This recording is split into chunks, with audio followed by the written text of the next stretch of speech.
Hey Chris, what's up? Remo. What's going on? Well, lovely Estonian weather. It went from spring 2 or 3 days Winter. ago, Mm-hmm. uh, and I was thinking, oh yeah, be sunbathing soon, and then it snowed. So all good. Yeah, we have been already doing this for 4 weeks. Yeah, This is, this is the fourth one now. yeah, Like as we started, we were not too sure how long it would last, and I suppose we just keep it that way. yep. I'll just give a quick resume of, Mm-hmm. I think, some of the things I've said or just summarise some things to bring me to this point now. Mm-hmm. Um, so at this point, as I mentioned at the end of the last video or podcast, I'd now done 10 years in the Corps. So I joined it just over the age of 17, and I was 27 the previous year in Northern Ireland, um, and had my seventh winter coming up. And this drove me to breaking point. It was a breaking point. I, because as we've been talking like this, it's also opened those boxes which I've started to think about, even as I'm going to sleep. It's pretty weird, and I'm sort of Mm-hmm. going through these things, and I realised, I'm going to admit it. Yeah, I had enough. I couldn't take any more, and I think you understand this. Mm-hmm. That's why people just leave. Yep. Um, I agree. So I had to make a decision. Excuse me. If I'm can I have a sort of rest? Can I also do something new, which is also connected to what I really do enjoy, but understand that it's just gotten too much, because it's been like one long year, Mm-hmm. and that's why I can't even now um, really reference. Well, I reference years by what I did. If I've got a strong reference point to it. So of course, 1982 is very simple. Mm-hmm. Um, so up until this point, I've been to the Arctic, I've been to the Antarctic, I've been to the Far East, Middle East, all over Europe. No, some parts of Europe we can't go to. In fact, a lot of parts of Europe we can't go to for some reason. Um, What did you do in the Middle East? I think we uh, never went over it. That was the Far East. The Far East, actually. Far The East. Far East. Yeah, Okay. Far East. Mm-hmm. Did I get stuck in the Middle East?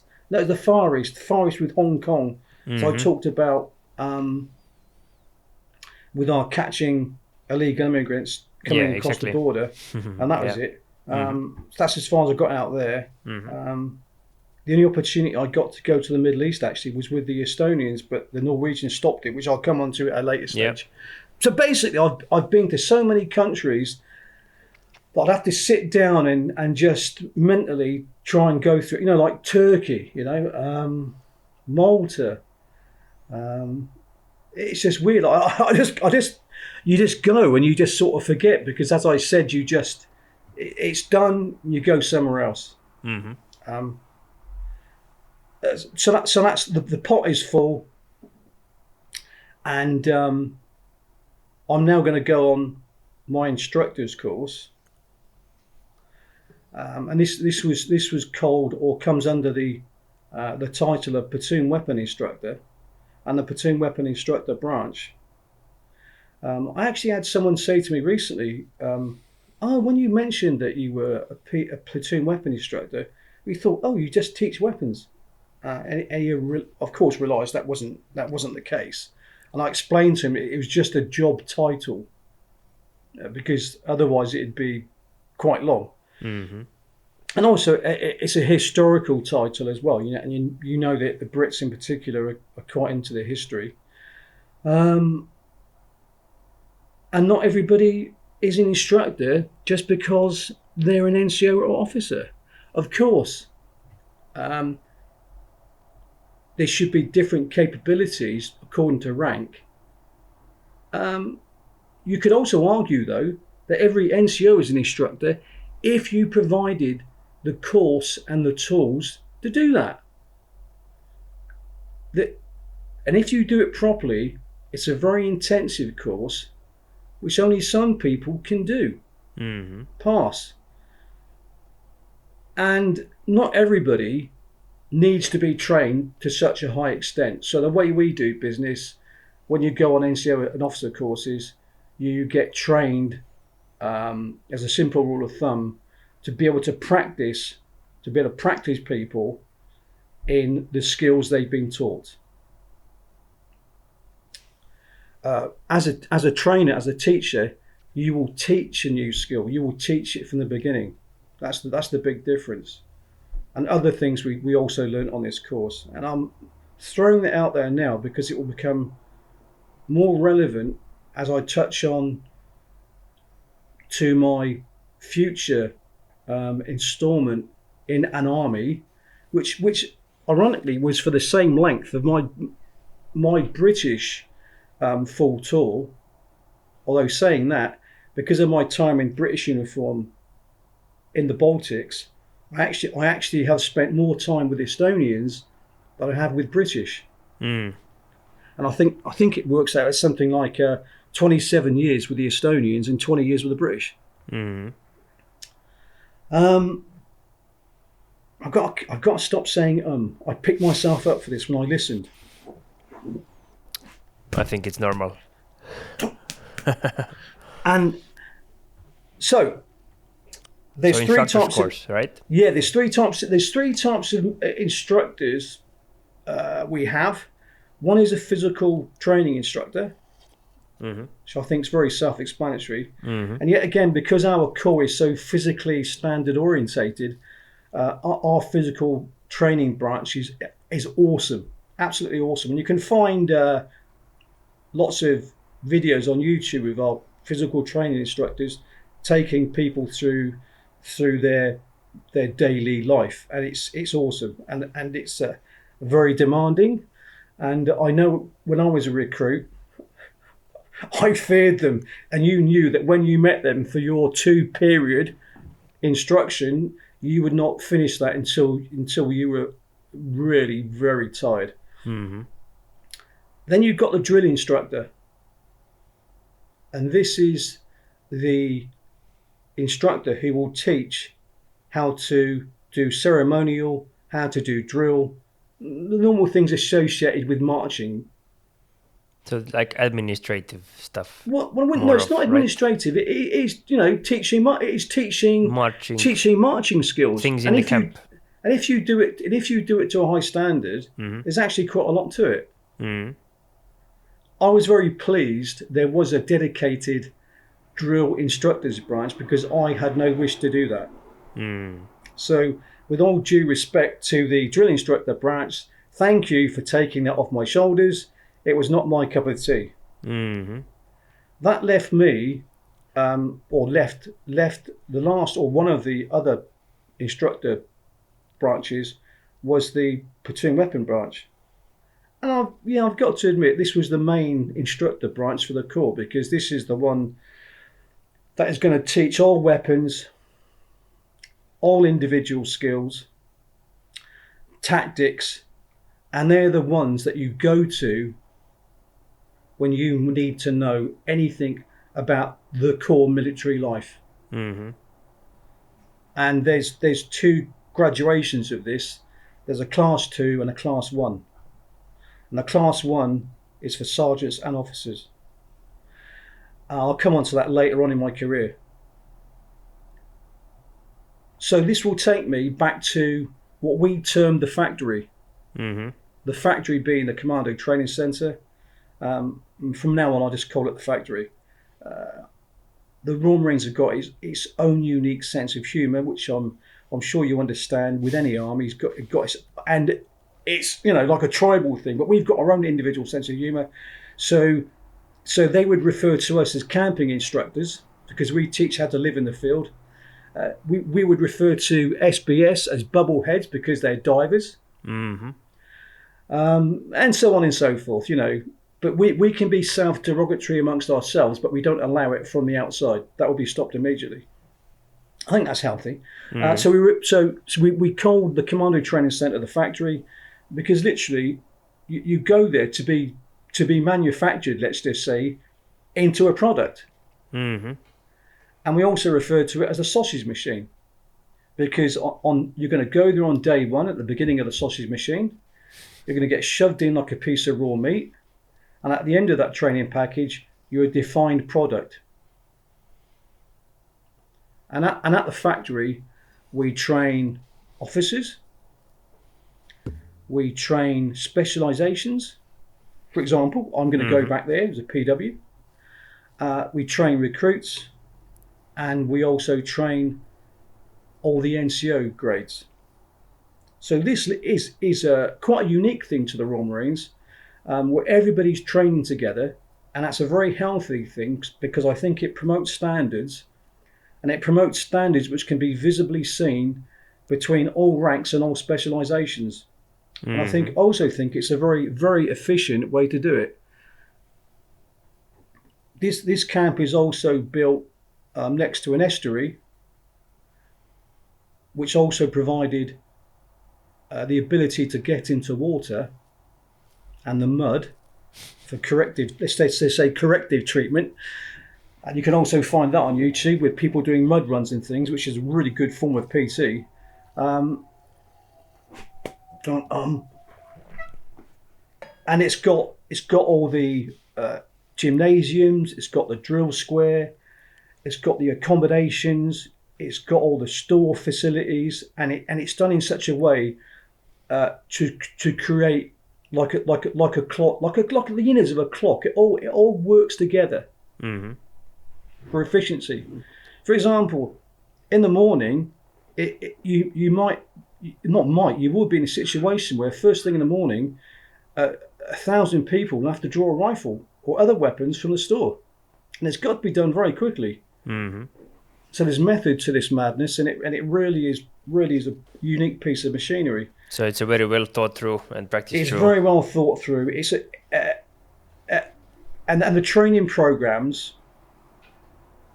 And there's many of them, of course, because of all the different courses, are deconflicted, so nobody's in the same area at the same time. And also, importantly, which I didn't really appreciate, like many things then, everybody is in the right place at the right time with the right equipment, with the instructor who is qualified to teach that subject. Now, because I was brought up in this model, I took it as just normal everyday business. I knew nothing else. With what I've seen now, not just in Estonia but other places, and talking to other armies, a lot of people haven't got that.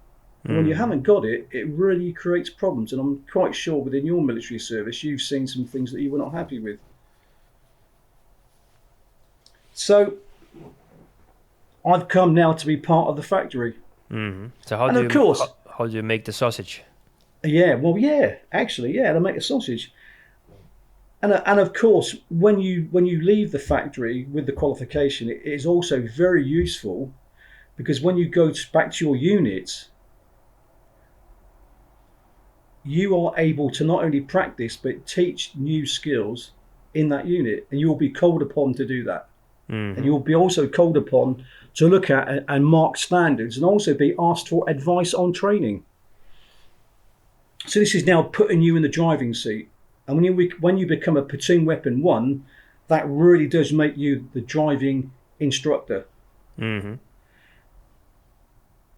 I wasn't looking forward to this course because you hear stories about how hard it is.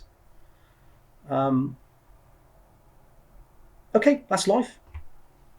The course is approximately 3 months long, and on this course you learn, at the start you learn it briefly. I say briefly because I've seen the mistake made more recently where a pedagogical process is just taught, and it's taught quite deeply, and it can even be talked about to quite a scientific level. and then that's it. Mm-hmm. That's it. We spend, and I'll break it down in simple forms. We spend the first weekish learning about a pedagogical process and about explanation, demonstration, imitation, practice, and progressive practice. And I know that simple formula, that when you use it and also use it to work out a solution to a problem, if you use that simple solution, you're going to come and you should achieve something. Mm-hmm. So we learn about, and not only learn about it, we get explained and demonstrated, because they will explain it and they will then demonstrate it. Mm-hmm. So we'll be shown things and explain things, because of course the instructors also follow the same formula that they're teaching. Otherwise, that's just crass hypocrisy, Mm-hmm. and we wouldn't learn much. Absolutely. So they show you. Yeah. So of course, if they're going to teach us, they have to explain it, and they have to demonstrate it. Which is something which doesn't exist in a regular school system, for example. Yeah, exactly. You know, it's just now we've explained it, go and do it, and you're like, and if I amplify that, it's like teaching a doctor by saying there's a medical book, read it, and you're a doctor. Mm-hmm. It just doesn't work. I like it. There was how we are now training leadership is the same manner. What we realized that there is no practical portion of it, and there is a very lack of demonstration, and obviously there is no common theory either amongst civilians.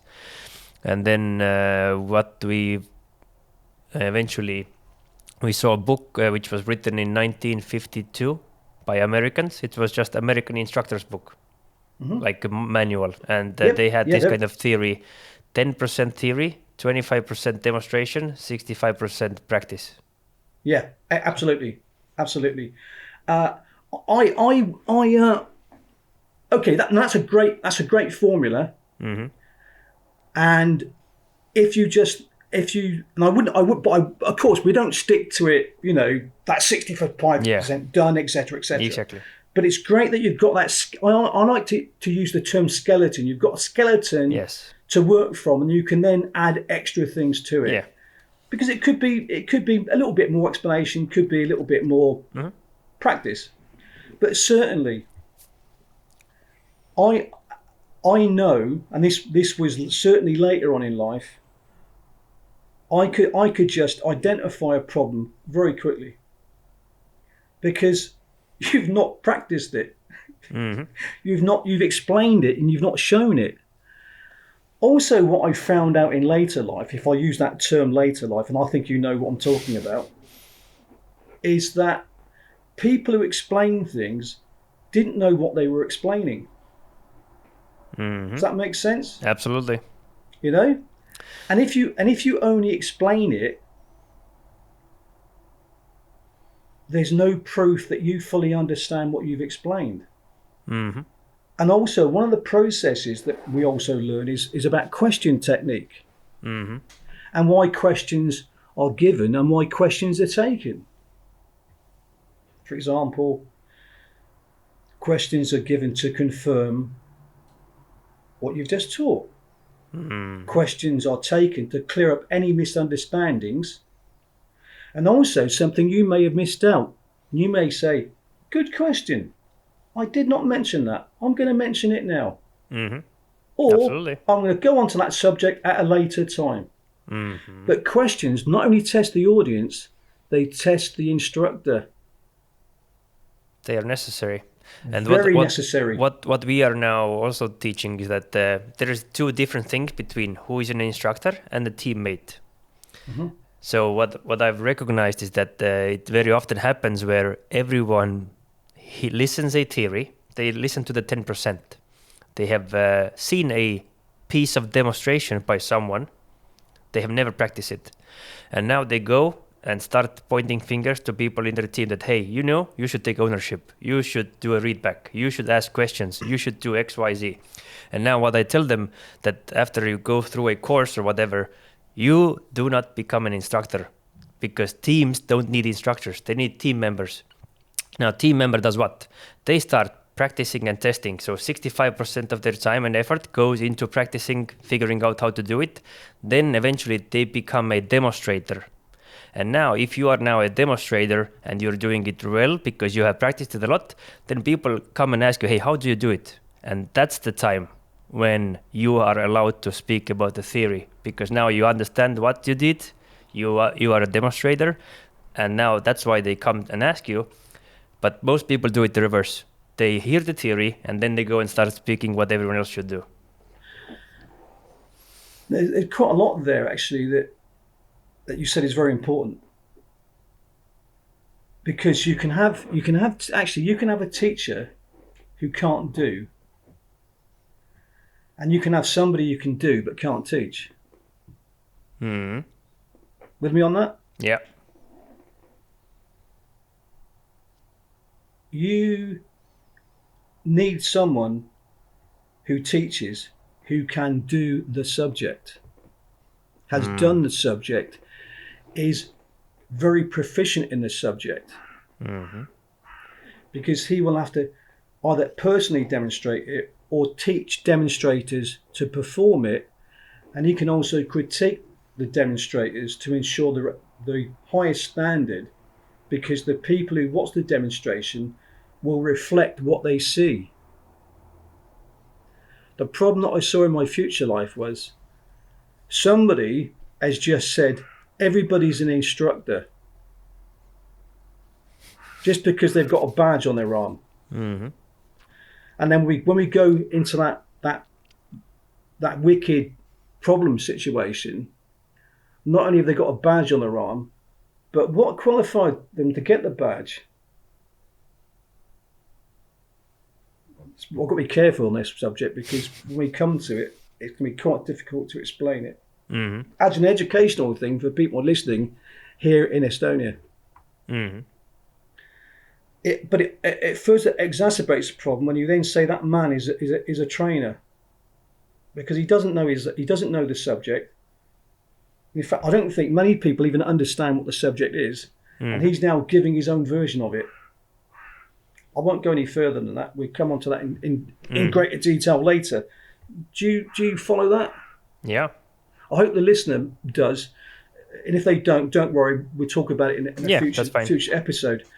But what it has done, it's made me fully understand what I was taught, why I was taught that, and why it was at such a high standard, because everything you do reflects upon the people you train.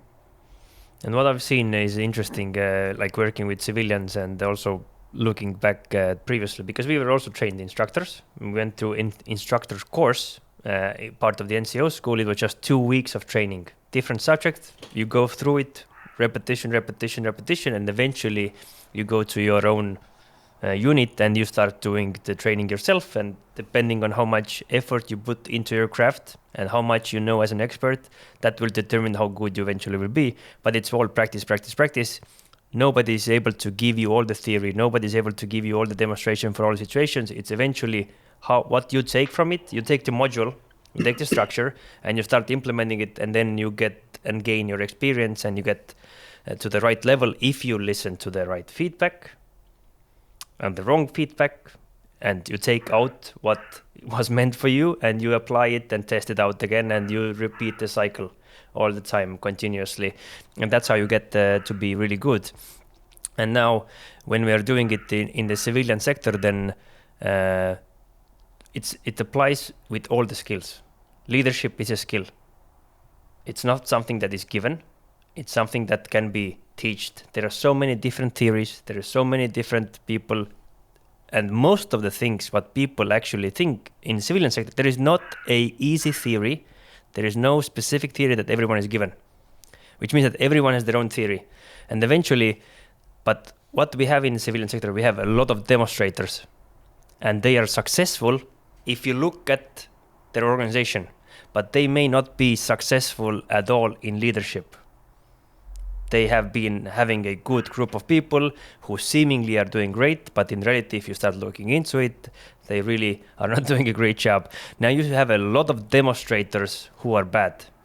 And now what I've seen is that when we conducted one training, and it was just a running, pretty much. I led the group. I said, and how I use this physical training part to provide some leadership lessons is that follow me and I will start running. And I will just run. I provide them zero information. How far we're running, how fast we're running. I'm putting on the higher pace, slower pace, higher pace, slower pace.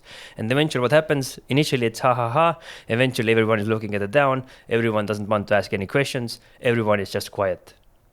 And now when we end the run, I ask, hey, what do you think of my leadership? How did you feel? How was it being part of a team, not understanding any information? Now, if something happened with me, what would you have done? You don't even know what's the intent. You don't know how far we're going, how fast we're going, why we're going, why am I slowing down, why we're turning back. You have no information, and that's what breaks people, not communicating them what's going on, not sharing information, right? And I do this debrief to them and speaking about it, and they nod their heads. Now, next day, we do the same thing again, and I assign a new leader from the group who was part of the debrief, who was part of the running. And guess what they will do? They will do what I showed them.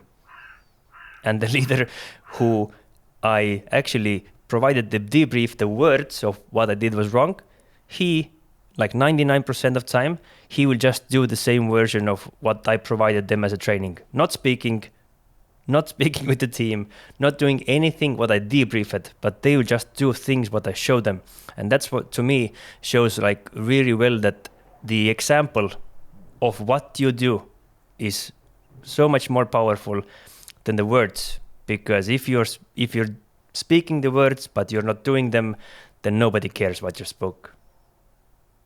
Well, there's a few things you've touched on there. For example, the last one is leadership by example. If you just speak and then go away and do it.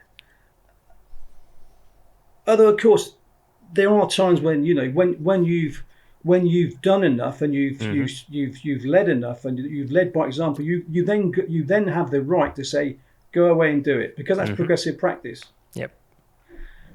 And that's why I believe that leadership by example is I think one of the best leadership tools. Show them that you're prepared to do it, that you can do it, and also if it's something that requires physical effort in particular or discomfort, that you will take that effort and discomfort on, even maybe more so than you are going to impose upon them in that lesson, and you will gain so much respect. And that's also linked to, and something that you've mentioned, redefine it as promoting and maintaining the desire to learn.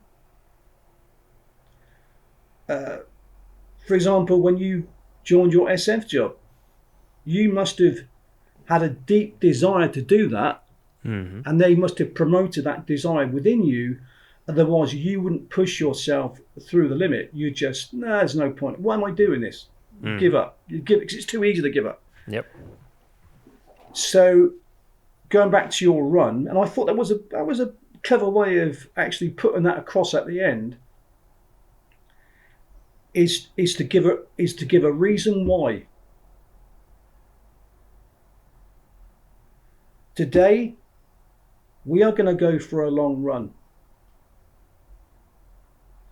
I am not going to give you the distance to this run.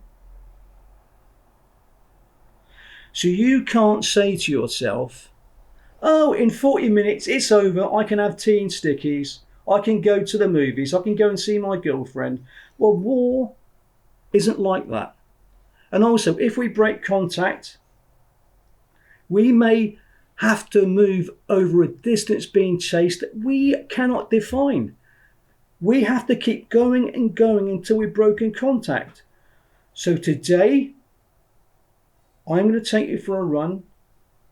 I'm not going to give you a distance, but the aim for today is not only to improve your physical fitness, but to help you exercise your mental willpower, that you must keep on going and going and going, and you never know when it's going to end. Perfect. So that's how I would connect the dots with what you did, you know?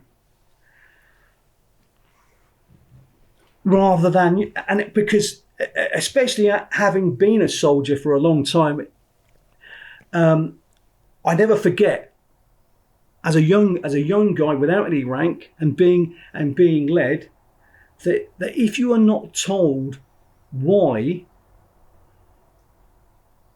it's bad leadership. You will create closed-minded people. It's creating a friction that is not needed. And I have to admit, in the early days in the Corps, the Corps, I've got to use two words, Corps and Corps, they're spelt differently, but the Corps being hardcore, and the people who initially I met had been in all these wars and things, they were of the mindset, I say, you do, shut up. Mm-hmm. So I did joke to myself that when I got this lecture on my course about promoting and maintaining the desire to learn, I thought, they never did that for me in the last 10 years. But I suppose they did it in other ways. I suppose they promoted and maintained the desire to learn through discipline and peer group pressure, because you understood that you were in a hardcore organisation and you don't give up. So I suppose that is there. But we have developed more since then. We were quite Stone Age. Mm-hmm. We have developed a lot more since then. Exactly. Yeah. And I also understand you can sweeten the pot by fully explaining, as we were taught, what I'm going to teach you today, why I'm going to teach it, why you have to know it, and at the end, you can do this. Mm-hmm. And I think those things are very important. Those are the most important things that people should use in leadership every day, all the time, everywhere. Because what I saw later on in my career is people stood there, words were being spoken, and at the end, all that happened is that conscript soldiers were 40 minutes older. And I'm sure you've been in this situation. Mm-hmm. And the audience just sit there with closed lips. The instructor will stand there with a piece of paper reading it. He doesn't know what he's reading. No questions asked. Finished, go away. And even myself, when I asked questions, I couldn't quite determine what the aim of this was. So much so that when I looked at training programs, it actually looked quite good. You know, section attack, etc. But it's just written section attack. Okay, what stage of the section attack? Are you going to explain it? Are you going to demonstrate it? Is it progressive practice? Mm-hmm. But at least it's something that I can grasp. Mm-hmm. So if I look at it, and then they're doing something else, because the guy teaching it doesn't understand the subject. Exactly. So he will do something that he knows. Mm-hmm. And it could be something like very basic fire maneuver, which is that bad that if you were to do it for real, you get taken out quite easily. Mm-hmm. But it's not their fault. It is not their fault. I never personally criticise these guys, because they've not been trained to teach the subject. And what was even worse is that the subject was not understood and not laid down correctly. And that led to this, and I'm going to use that term again, circle of shit.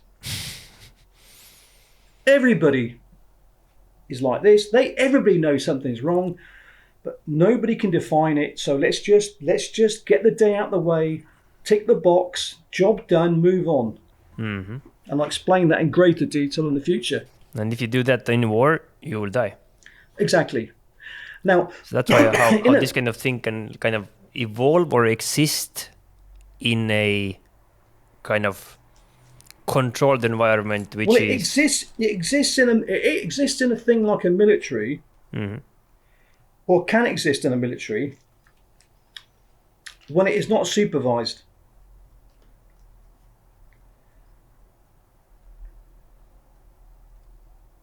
because at every level people don't fully understand what infantry work is, or people think that infantry work is so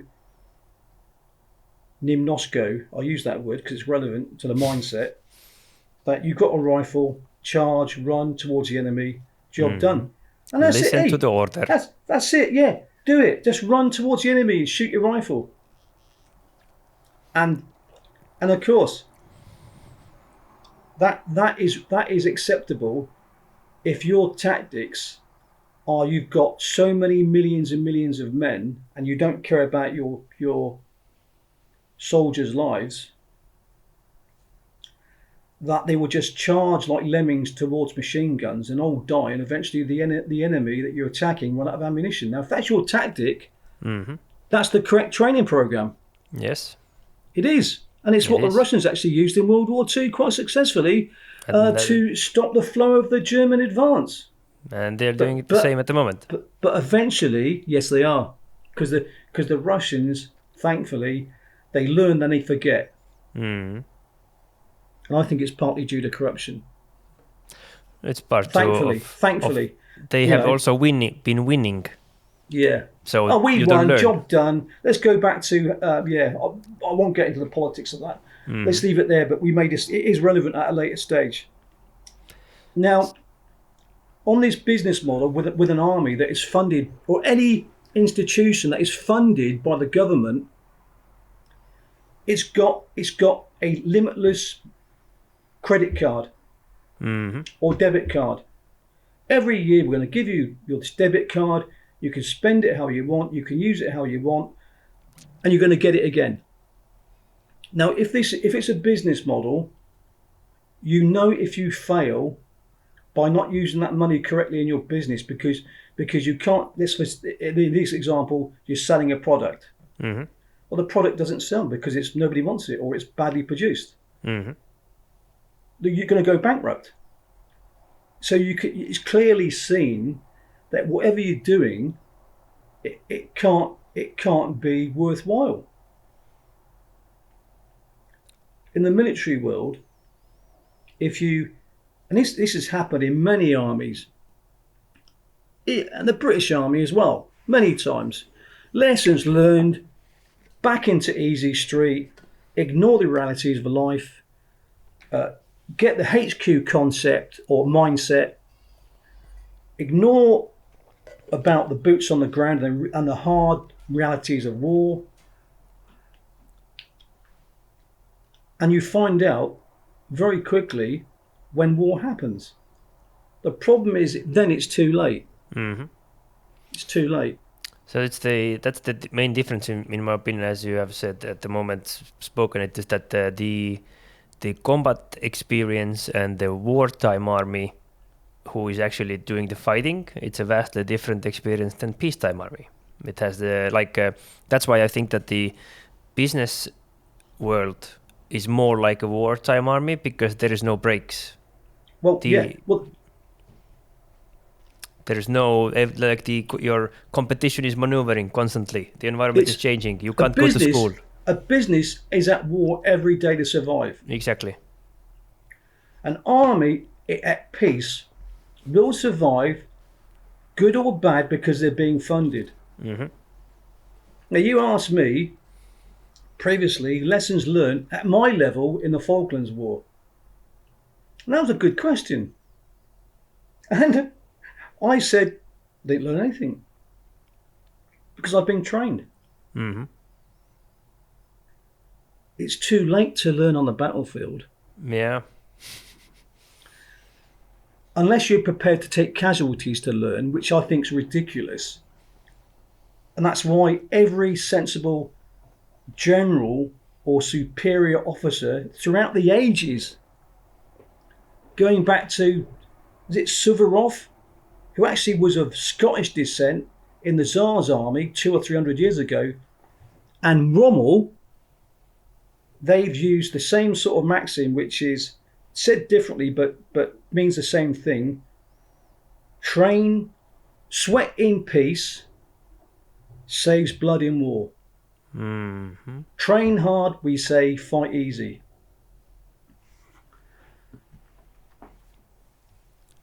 So how do you get instructors? So continue. Yeah, so if you don't do that, you're going to find out in war that you've not trained to the correct extent. Mm-hmm. And of course, this is linked to my problem then with the Iraq troop, which now is going to the real business. And if it doesn't get sorted out, things will happen, which are not good. I think we'll leave it there because I have to go down many rabbit holes on this one. And it's also got me going. Yeah, I mean, it's very similar to the concept like discipline equals freedom. Like if you want to have more freedom, you need to be more disciplined. And freedom is so comfortable, so comforting that now if you become totally free and do nothing, which is kind of freedom, but you have to choose freely to be disciplined. And that's the only way how you can create more freedom. Because if you have the freedom at hand, now you are not disciplined anymore. Guess what the enemy will do? They will take it away. Like if you want to have more time, you want to have more free time. Yes, you have to be more disciplined with your time management. If you want to have more money, be more disciplined with how you use it. If you want to have better SOPs, if you have more freedom of movement on a battlefield, guess what you have to do? You have to have more disciplined SOPs. You have to have more disciplined training. So all the good things are rooted in discipline, and the reward is that you can be free. But now if you're free, you can't be free. You have to be disciplined still. We say you don't rest on your laurels. Mm-hmm. Yeah.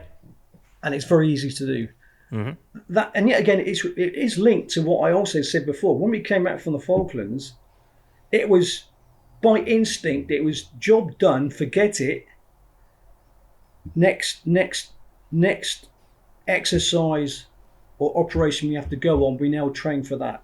Mm-hmm. That was yesterday. Forget it. The tempo is going to be the same. Hard work, hard work, hard work. Which also does actually create a reward in itself, because if you train hard and you get a result, that's a reward. Mm-hmm. And I know that when I train people, and now we were trained, if you can write a training program or teach people that on the Monday, which is always the gloom day, regardless, you start a subject, it's more difficult. By Wednesday, you're getting better. And by Friday, hopefully, you've tuned it or planned it, that now that the people you've trained can now see their vast improvement from Monday. Mm. So they now can see, will receive a pleasure from their hard work. And not only that, they enjoy the hard work. 100%. They enjoy it. They enjoy the hard work. Of course. Because they are seeing the improvement, they are feeling it. And that's what you want. Mm-hmm. And then they can have a good weekend with a few beers with their friends, for example. I've also found, including myself, when you've done something hard and difficult and unpleasant, it's actually something that is a pleasure to talk about, because it's what I joined up for. Mm-hmm. I didn't want an easy life. I felt that if you're in uniform, you should be doing hard things. Otherwise, I'd seek a civilian job that is more mundane. I don't think I've explained it too well there, but I'll just simply say, as an instructional point of view, that the things we just talked about with reasons why, what the aim is, and then that will allow a situation where it can be hard, demanding and uncomfortable, and the people you train will want to do it and will force themselves to do it and will go through the hardship because they know at the end there's the reward in itself. And of course, the reward is, especially if you are going to go on an operation, that you have the confidence to confront it with no fear. Mm-hmm. You're able to perform with no fear. And as we've said before, that morale, that's part, I think confidence is part of morale. Morale is through to the one of the physical. Mm-hmm. So good morale through training can also make you even stronger. Absolutely.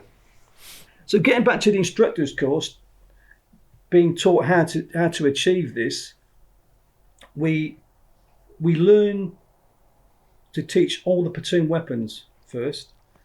So, for example, we teach the rifle, we teach the submachine gun, we teach the KP-58, as you know it, Mm-hmm. great machine gun. We teach the pistol, we teach the grenades, we teach the 84mm, we teach the 66, and of course nowadays there'd be more modern weapons, but it's the same thing. Mm-hmm. We teach all the weapons. Yep. But we actually will be shown a lesson, not all of them, going back to what you said, because you've got to use you are also being tested on your own cognitive ability to take the information you've been shown the format and a demonstration of one or two of those disciplines, and now it's up to you to extract it, learn it, and teach it. Of course, if you can't do it, the instructor will come out, explain it, and demonstrate to you what you did was wrong for this reason, and I'm now going to show you what you should have done. Mm. And then, of course, depending on the depth of this subject, depends on if it is demonstrated completely, because you can't demonstrate everything that they've got to teach. You're teaching a structure, and then they've got to get on with it. Bearing in mind, they do know the subject themselves. There's a balancing act there. Mm. So we will be shown the rifle lessons. In fact, we got shown every rifle lesson. Mm. So the instructor gave every lesson. He gave every lesson, because this is the early stages. So we've had the pedagogical process. He gives the lesson, and importantly, the lesson is not something that he made up from his own imagination or how he did business. Now, a weapon system, it's been decided the drills that are going to be used to ensure that the weapon can be used quickly, safely, and efficiently in battle. Mm-hmm. Now, of course, if you've not been trained as an instructor and you've got a rifle, I could just talk to somebody about the basics of, this is how you strip it down, this is how you assemble it. And I could probably get over quite a bit of information as a professional soldier, but there would be things that I missed out. Importantly, what I say may differ from the other person next to me and his interpretation of it. Mm-hmm.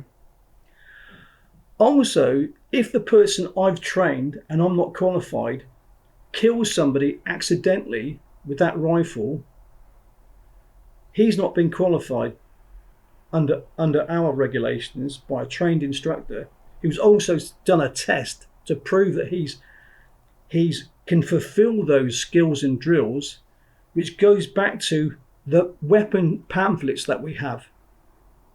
This is all connected. Mm-hmm. So we've got weapon pamphlets with every lesson written down in black and white. And it's a lot of information, and you've got to remember that in sequence and teach it. You've also got to make sure that you teach it safely, absolutely correctly, because if you teach incorrectly, that can lead to a soldier shooting somebody accidentally.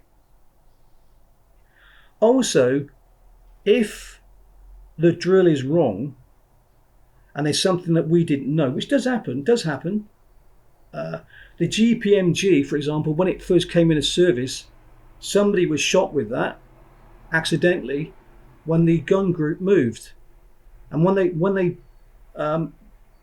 gunner put the gun down, the jolt actually put the working parts forward, and it actually shot the person in front of him.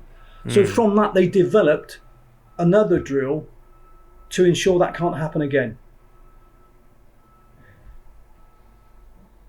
So we have to learn all the weapon systems through now tried and tested drills. Mm-hmm. And later on, during war, in other cases, when feedback is given about these drills, if there's something that can be improved or corrected for efficiency or safety, the pamphlet, the lesson will be corrected. And normally it's minor things, minor things. This is to ensure safety and efficiency and speed of delivery of that weapon. Now, if you haven't got that laid down in black and white, soldiers will teach what they want to teach or what they think they should teach, and that will lead to a dangerous practice. And of course, when somebody is injured or killed through an accident, whose fault is it? Me and his instructor. Well, if the instructor hasn't been trained and the information isn't laid down black and white. But of course, the instructor in this case here is to blame because he happened to be there on that day when the guy was shot. Mm-hmm. But it's not fair on the instructor if he's not been taught correctly. Mm-hmm. So I'm talking fairness for everybody. Yeah. I'll give one example actually. There was a you could say a British kite salute soldier who was sent to Iraq. His specialisation was needed, but he failed his weapon training test. Because a weapon training test will prove that you can do everything you've been taught. For example, how to load the weapon, how to unload it, how to do safety precautions, how to carry out stoppages, etc., etc. And he failed that 3 times. And they still sent him because somebody decided that he was so important in his specialisation. So they sent him. In Iraq, he shot his sergeant dead. When it came to his court-martial, he actually was cleared of all charges. Because it was proven that he had not passed his weapon training test and therefore should have not been sent in theatre and should not have actually had the right to carry that weapon. So what they then did after this, every time you went on operations at Bryce Norton, not only did you show your passport or identification papers, you also showed a piece of paper which said, this man has passed his weapon training test to carry the weapon that he carries. Mm-hmm.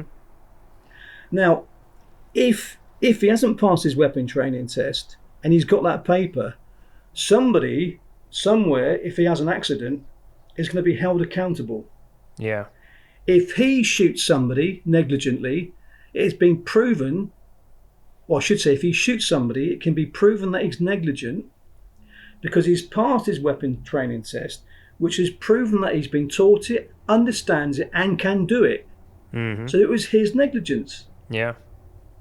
I'm sort of going into that in quite fine detail because it has upset me quite often in this environment where I've seen people with weapons and they are so dangerous.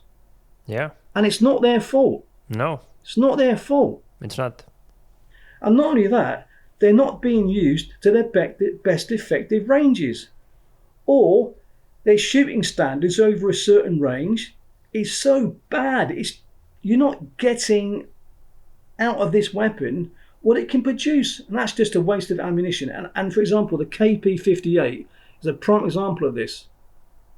And I've seen soldiers at 50 metres mowing down targets using 200 rounds, and it's, great, look at that. Hey, for the movies, that's fantastic. The first thing is, why are you shooting at a target at 50 metres with a machine gun? I can hit that with a pistol. Mm. You need to be trained to use that at 600 to 800 metres.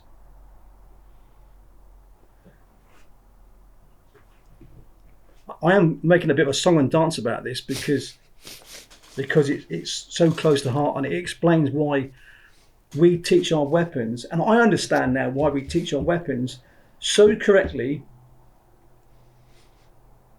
so thoroughly, that it's very hard to forget it, and that if you haven't touched a weapon for a long time, with a practice period, your skill level is brought up very quickly. And also the chances of negligent discharges, of killing people unnecessarily, are very few. Mm-hmm. And also when it comes on to shooting, there's the ammunition is not wasted because you've been told how to hold the weapon correctly, how you've been told to aim the weapon correctly. You're able to hit the targets more efficiently and in lesser time, and can be corrected with what you've been taught to pass that test. And of course, the shooting test has to be linked to the range of the weapon used, its capability, and how you're going to use it on the battlefield. Not because I've invented or I'm using a test because the person who introduced it into the army was a competition shooter for close quarter battle. So therefore, the shooting test is shooting from cover up to 100 meters. And I think you know what I'm talking about here. I know what you're talking about. That's a very minor part of training the battle shot. But that was the be-all, end-all of the shooting test for Estonian soldiers, which I thought was ridiculous. The reason why it was accepted, I believe, was because one, it was fun to shoot, and it was easy to train because it's pretty hard to miss a target at 100 meters with that sort of rifle, and quite easy to correct. What I found though, that is, if you've not been trained to shoot using the marksmanship principles, as you go over 100 meters, you'll miss a lot of targets. And the interesting thing about it is that it is still the same rifle that they are taught how to shoot, but it's the reasons why we are choosing to train this method instead of that method, and now that comes down to leadership decisions. So as training a weapon system, it's like, this is the weapon system, here's a manual, that's how you train it, you repetition. It's pretty kind of closed in terms of the weapon system, but now the usage of it, there are many methodologies, technology, ways how to use it in different environments. So what do you think of or how in that instructor course, how did they teach you how to think, or how did they teach you how to teach people how to think, rather that, hey, this is only one way how to use this thing? Yes, it is this one way how to use this in this situation, but there will be numerous of situations where you have never been in before. So how did they train the trainers to teach people in thinking? Okay. First of all, once I would say to a trained soldier in a unit, I don't care how you hold your weapon, how you shoot your weapon, so long as you're safe and you can perform those functions quickly. And by that I mean you can shoot quickly because you may not need to. Mm-hmm. It may be a deliberate shot. Yeah. But that you can load your weapon quickly, you can clear a stoppage quickly.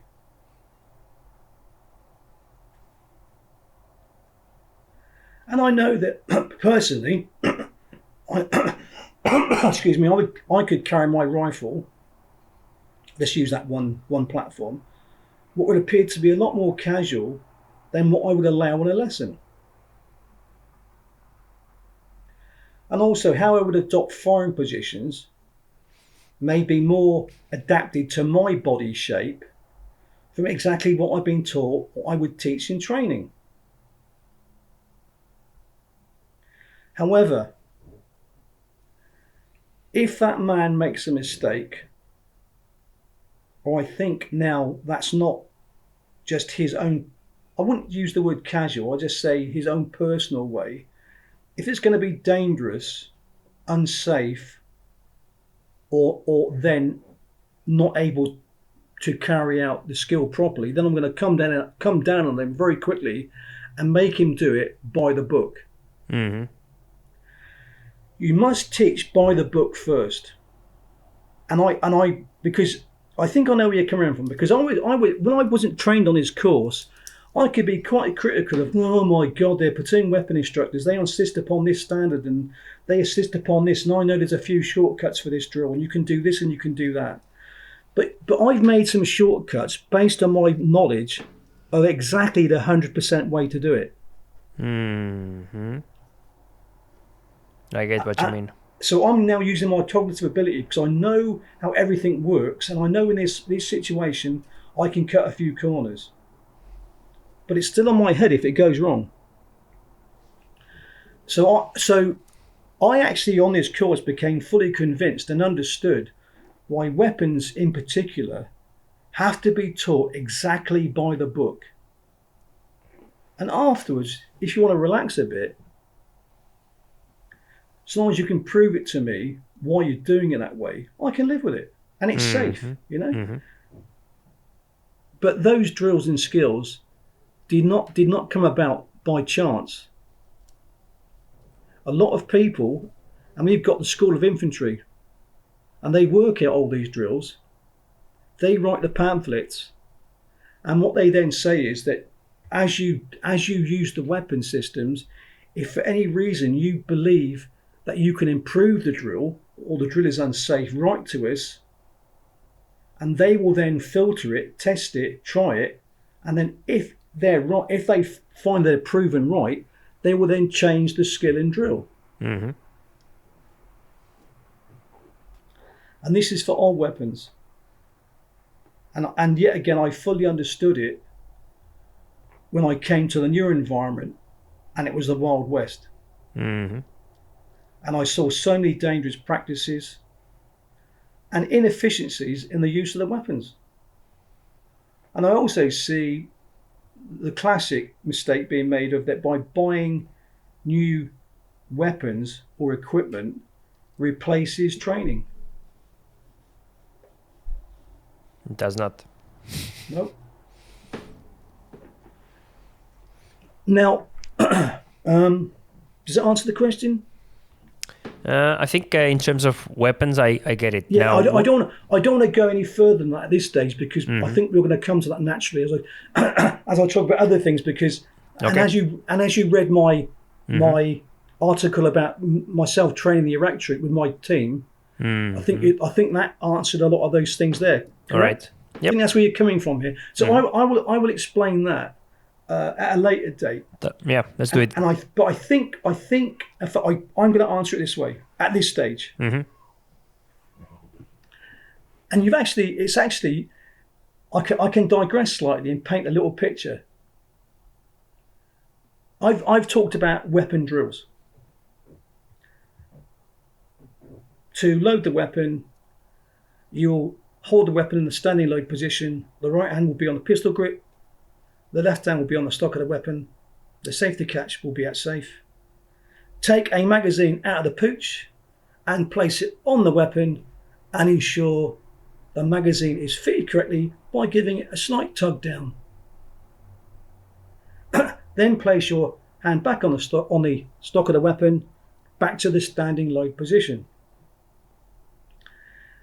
And before I'd done the course, it would be boring.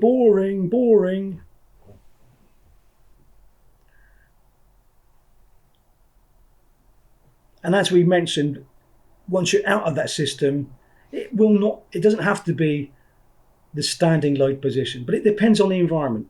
Mm-hmm. Because, for example, on a range, everybody's got their weapon pointing in different directions. That can lead to a dangerous practice. Mm-hmm. So I'll insist upon stop. When you do that drill, it's in the standing load position. That will ensure the weapon is pointed safely in the range. Do that now. Mm-hmm. So there's a reason why it's done by the numbers. There's a reason why it is taught by the numbers. because it goes down to accountability and ensuring that the message is put across on something that when it's not used correctly, that machine will kill yourself or kill somebody else.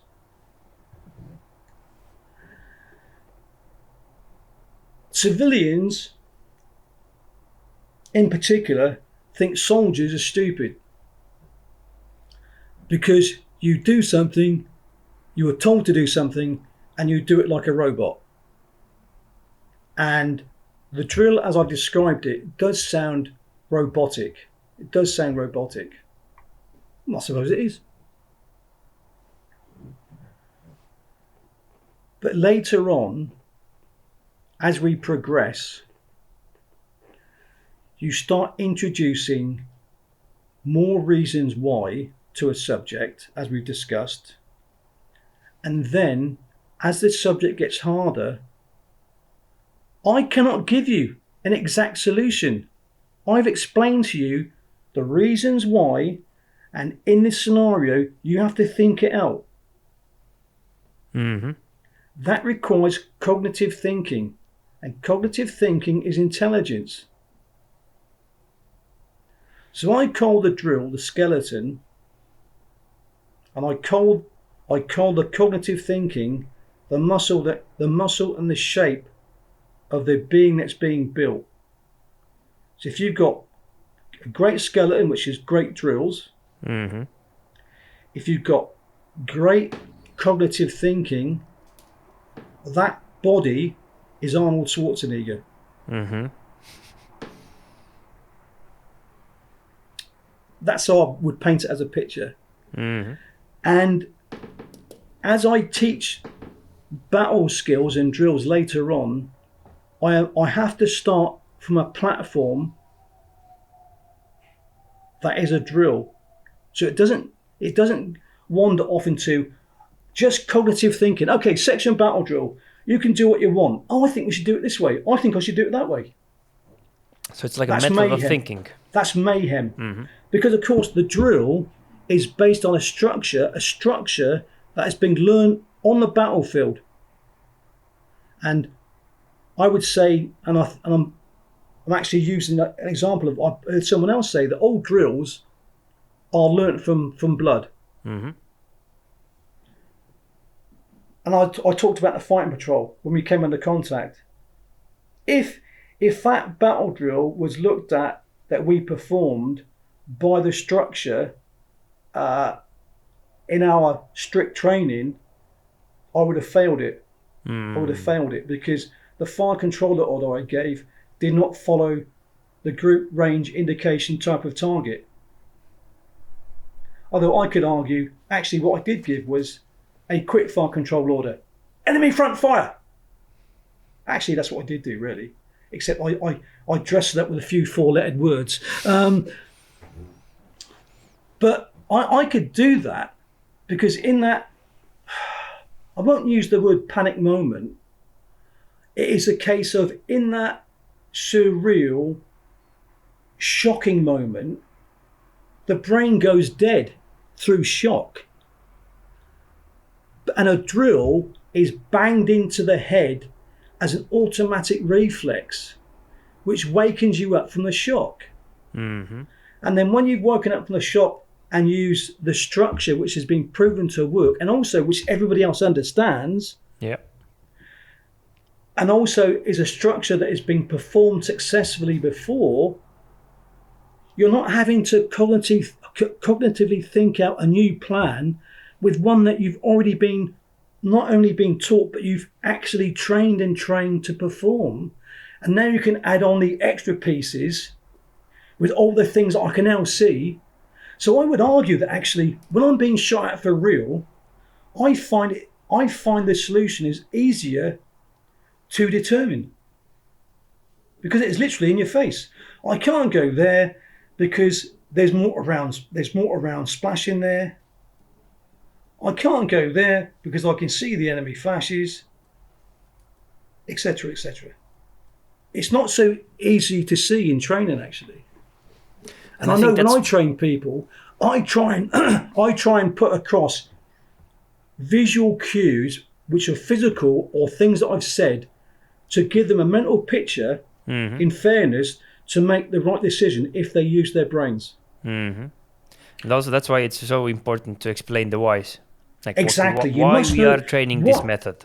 And we're digressing it, which I think is great actually, because we can. I like this. Because, for example, and the British were guilty of this. The British were guilty of this in World War II. And it's something that I saw here. After the guys started to do the section battle drills being taught properly at the battle school. There's only one problem. They didn't, although they could do it, they didn't understand why they were doing it. So they would go left or right flanking regardless of the enemy situation. Now, when I was training guys for the Iraq troop, I knew that if you use the flanking movement in a depth position when there's 1, 2, or 3, and you also haven't got flank protection yourself, or you haven't got the ability to deal with in-depth positions, if you do a flanking movement, you can leave yourself open to getting caught on the flank, and the people doing the assault cannot be covered by the cover group, because to fire at the enemy, you'd have to fire through the assaulting troop, your own troops. And this is real-time examples. When I found that when I explained this, and they still did it, I'd have an enemy that they didn't see in depth, which is how it works on the battlefield. Yeah. And when they went into the assault, they got hit on the flank. And then in the debrief, I could explain, you were still shooting, you killed your own men, and by the way, the men were in an ideal position from flanking fire to be mown down with one burst of automatic fire. And then they go, oh, wow, yeah, and they can see it. And they now start to think that, because I explained to them there's depth positions, but they just ignored it. So you're teaching cognitive thinking with all the information they've gained about how the enemy work and the grounding situation.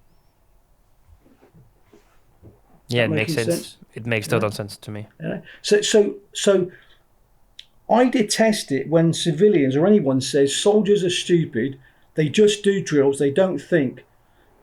Okay, if that's a cannon fodder army, and that's not one that we have, and it's not one that I would suggest anybody has.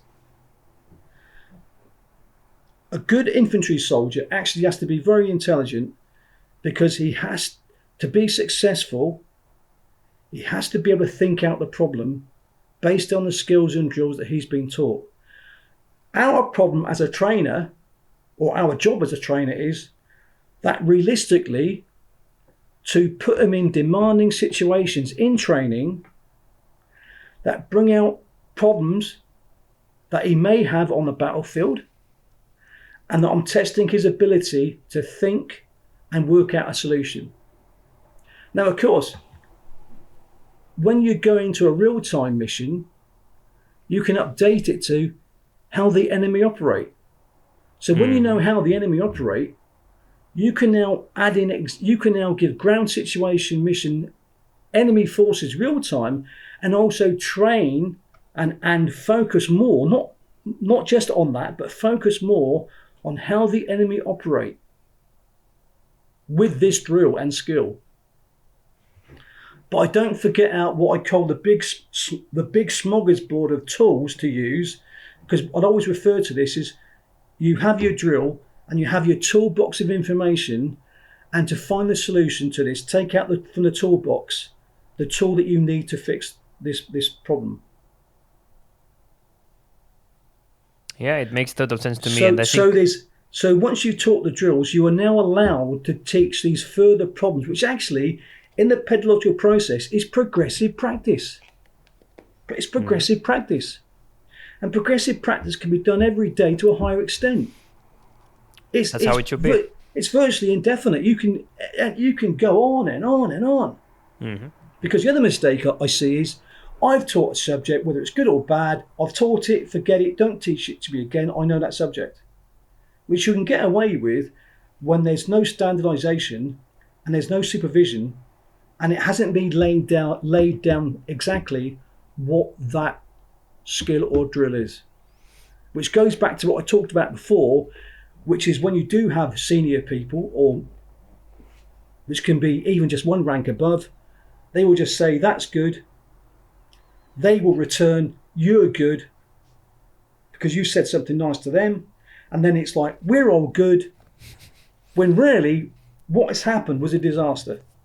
And I think that's something how I also like have been trying to re-engineer or engineer leadership, because it needs to be broken down into drills, into this kind of, into the skeleton of things, like that you have a step-by-step, like you have a formula. It's a step-by-step approach. Yeah, you you have to have a formula. And if you don't understand one of the equations in your formula, why is this here? 5 plus 5 plus now times 5. Why do we have a times mark here? Why not plus? Why not minus? So you have to understand it on that level, because eventually then you have a best understanding, okay, where I did a mistake, or at least you have an idea of where I could have made a mistake. So that's why I think all the time it's a way of simplifying teaching. It's just to break it down. You need a method to put across what can be quite a complex subject, but initially in a logical, step-by-step format, one that you can understand and one that you can explain. That's the two. That's the two. And it is logical and chronological. Yeah. You don't run before you can walk. Absolutely. And a lot of those, that's what I've seen and recognized in the civilian sector, that there are a lot of trainers, coaches. There are like really good methods behind coaching. I mean, systems, same way. Like you start from this, that's the step number 2, 3, 4. But I think that there is a very little amount of this kind of understanding of how important is the drills, how important it is the training part before you can start calling yourself as an instructor. And I mean, what's better, having a medium instructors or no instructors? I would say yes, obviously, like have at least mediocre instructors, which is better than nothing. Because if they are willing to improve in time, then you can become a great instructor, and you can do self-that. It's just a longer process of getting there. And in the meanwhile, you have to just say that, hey, I'm just learning it. Thing is, what you've just described, though, is what I call an emergency situation. The main fault that I found in this environment was that it was used as an excuse. I believe it was used as an excuse not to focus on solving a massive problem that would require maximum effort and knowledge to solve this, which then got left to more junior people to solve themselves. But that, yet again, was a cycle of shit that I talked about. And then it's a case of see no evil, hear no evil. And of course, nothing improves. Now, if in a military world, the enemy are going to come here next week, I can't waste this week trying to teach you in a logical, methodical way. But what I will do is very quickly try and teach as much of what I can briefly, and then, literally hope for the best. That's just, inshallah, it's in the, Yeah, inshallah. Yeah. But when you have the time, work hard, play hard, train hard, fight easy, knuckle under, set up the correct schools and functions and training, and then it will become the factory. Because if you stick to the model that you talked about, which I call the emergency model, it can't improve. No. It can't improve. So it will stay at that level. It's difficult to improve during the war. Well, when it comes to the war, on the front line. On the front line, well, that's when your load standard, because that's what it produces, will then be paid with blood. Yeah. Which goes again back to You haven't trained hard, fight easy. You've trained easy, and now you're going to fight hard. And yet again, we constantly see this. Look at Ukraine. Now, having to send people back to United Kingdom, for example, and it is for a 3 to 6 week course. I'm sorry, that's not going to train an army. Mm-hmm. It's better than, but it's the emergency scenario that we've just talked about. So I accept it. I accept it. There's nothing more you can do. Least what we can do. But if you're gonna, but when you've got the time and the resources, the time to fix it is in peacetime, not in wartime. Absolutely. And that's been the drum that I've been beating for a long time. I actually did bring this comment out once to somebody who I do actually respect a lot. I won't mention his name. And he said to me,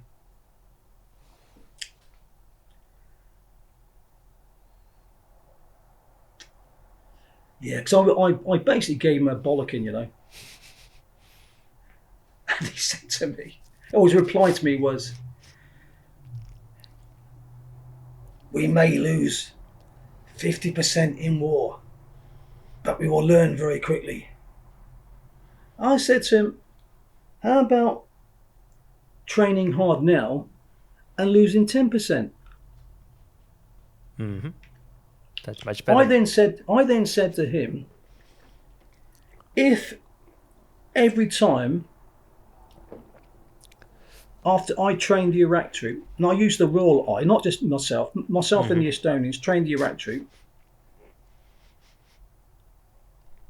if 50% came back in boxes, would you be happy? Would you find? Would you think that's okay?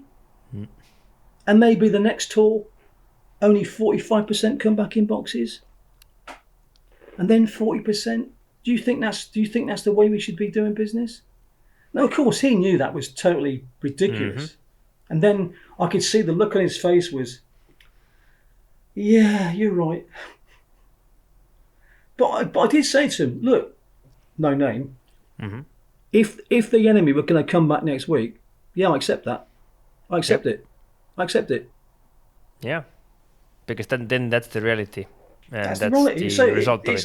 And I'm not gonna worry about that. Yeah, you're right. It's the way it is. Unfortunately, but when it's peacetime and the threat is not high, why on earth are you not going to sort out the problem now when you've got the time and the peace to do it? Mm-hmm. That's what used to drive me nuts. I like this. When I quit the army thing, then I read this book because I played poker, and there was a psychology book about poker and learning, and they had this kind of a 4 level skeleton, and the idea was that how do people learn skills, and it went like this. So first level is your it's unconscious incompetence, like you don't know what you don't know. Then you go to a jiu-jitsu training or whatever, then you become consciously incompetent. Then you become consciously competent. If you focus on it, then you are able to actually do whatever you want to do. And the eventual level is that you're unconsciously competent, which is your muscle memory, right? So that's the 4 stages which you need to go. Because I'll explain some examples of the first and last comments you made. Mm-hmm. I found that the most badly trained officer is the most confident officer. I don't need to know that. I'm so good. Because they don't know what they don't know. Mm-hmm. That's a good one. And my aim in training and myself is, which you gain through experience, I can look at something and go, right, I know what to do. It's not because I'm Superman. It's because when I've been trained correctly, I had a lot of experience and I probably encountered something very similar before. So without even understanding it, I can't explain to myself, but in the back of my mind, the computer has gone do do do do do do do do. Yep, seen it, done that, do that. Mm-hmm. And that's what, and you build up that level of ability through constant training and doing things that are always different scenarios. So you build up this bank of knowledge and information that even you don't even know that you've got it. Mm-hmm. Until it's in your face and you immediately give an answer. And that's why, fortunately, I could just look at something and right. And I use one example, which was unique to me in this situation. Now, I could have 100 people in front of me, even or 10. I find 10 or 100 is not a great deal of difference, because you've still got to do the same stuff. Of course, from the organisational ability, if you're doing skills and drills, you've got to split them into other groups, and you need other instructors for sure. But the initial explanation, whether it's to 10 or to 100, is possibly going to be the same. Probably more, 99% going to be the same.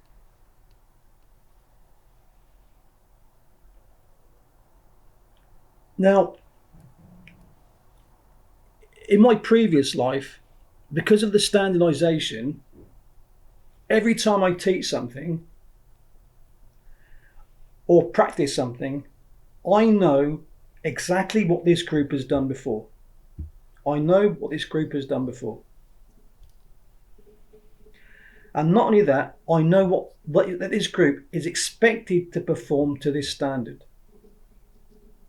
So if I start to teach or practice a subject, if they can't do it, it's not me, it's them. Mm-hmm. And we can discover why this has happened. I love it. I really love it. But because of a well-structured organisation, I've never had a problem where I've had to go, I've got to change my entire plan, because these people are not what I expected them to be. No, and of course, in my previous life, if that scenario had happened, there'd be severe repercussions about those people who'd come to me, and there'd be an investigation as to why, on paper, that they're meant to be at this standard and they're not. Mm-hmm. Now, of course, part of the process of teaching a subject or practicing a subject is you do expect, with any skill or drill, to be an erosion of standard. And that's why the way we structure our lessons, you are going to do some practice of the previous skill to make sure they're up to the standard, proceed with the next skill. Mm-hmm. And of course, with this standardization, it's quite easy to do, and it's not long. But you now know they can do this. You can now go on to this, and also that could just be a verbal test. In this environment, I could be given a group of people I've never been seen before, and although I'd prepared myself for the subject of what I'd been asked to teach, because I always worked on a theory that I'm not going to just go out and do things. People have to ask me, and I had a lot of people asking me. And if this had been my previous life, and if I tried to explain this, I think to my other Marines back in the factory, they'd laugh at me. No, not possible. No, not possible. Or they'd laugh at me for putting myself in a situation to be in this situation. But I think this is relevant to something you mentioned also earlier in your job in the army, when you also taught people. You have to be aware that the day you meet people, the way they look, the way they stand, the way they sit, they give you this sort of immediate feedback that tells you how you're going to proceed with this lesson. And that is something that cannot be taught. If If they tried to teach that on my course, it would be hopeless. Yeah. It'd be hopeless because you've not gone to this step-by-step process. But because I've gone by this step-by-step process and now been involved in so many scenarios, I can now look and go, right, I wanted to do this today. I was asked to do this today. I can't do this. But what I found out is I can do this, which will be a benefit. And then I can go on to this at a later stage. So it's still logical. Or they don't need to know this. I can go on to this.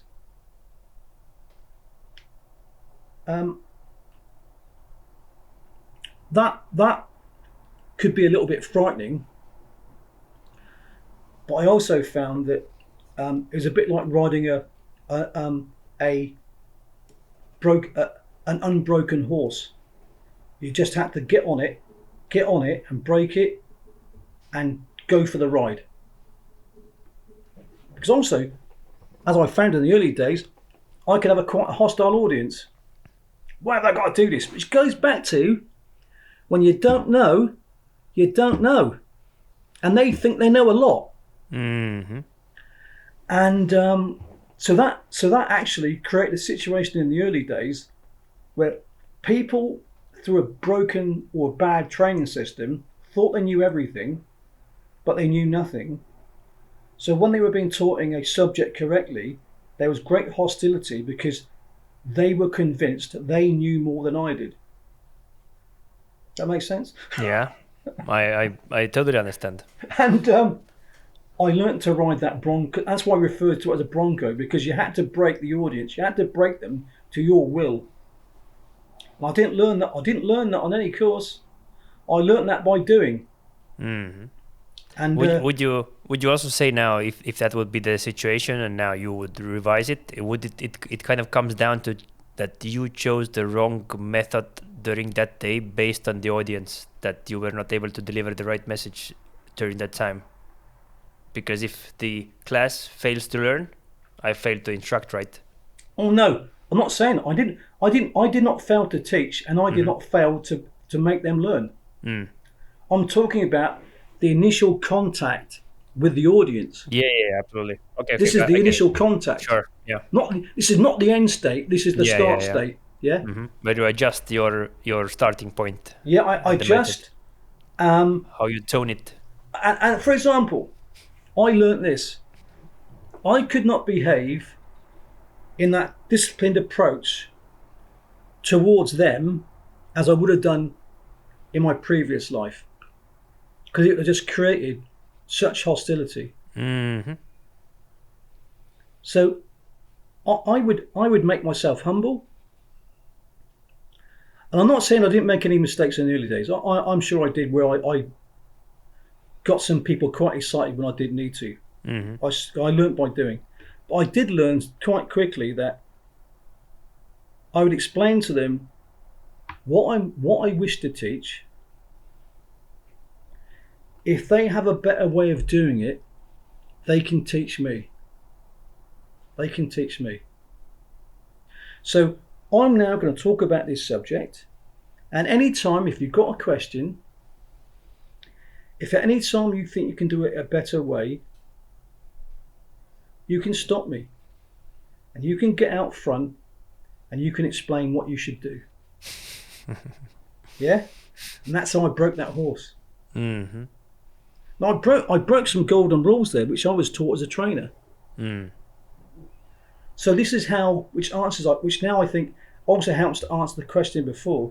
Once I've learned something step by step, I can now do it in really bizarre circumstances, which doesn't follow the initial structure that I was being taught.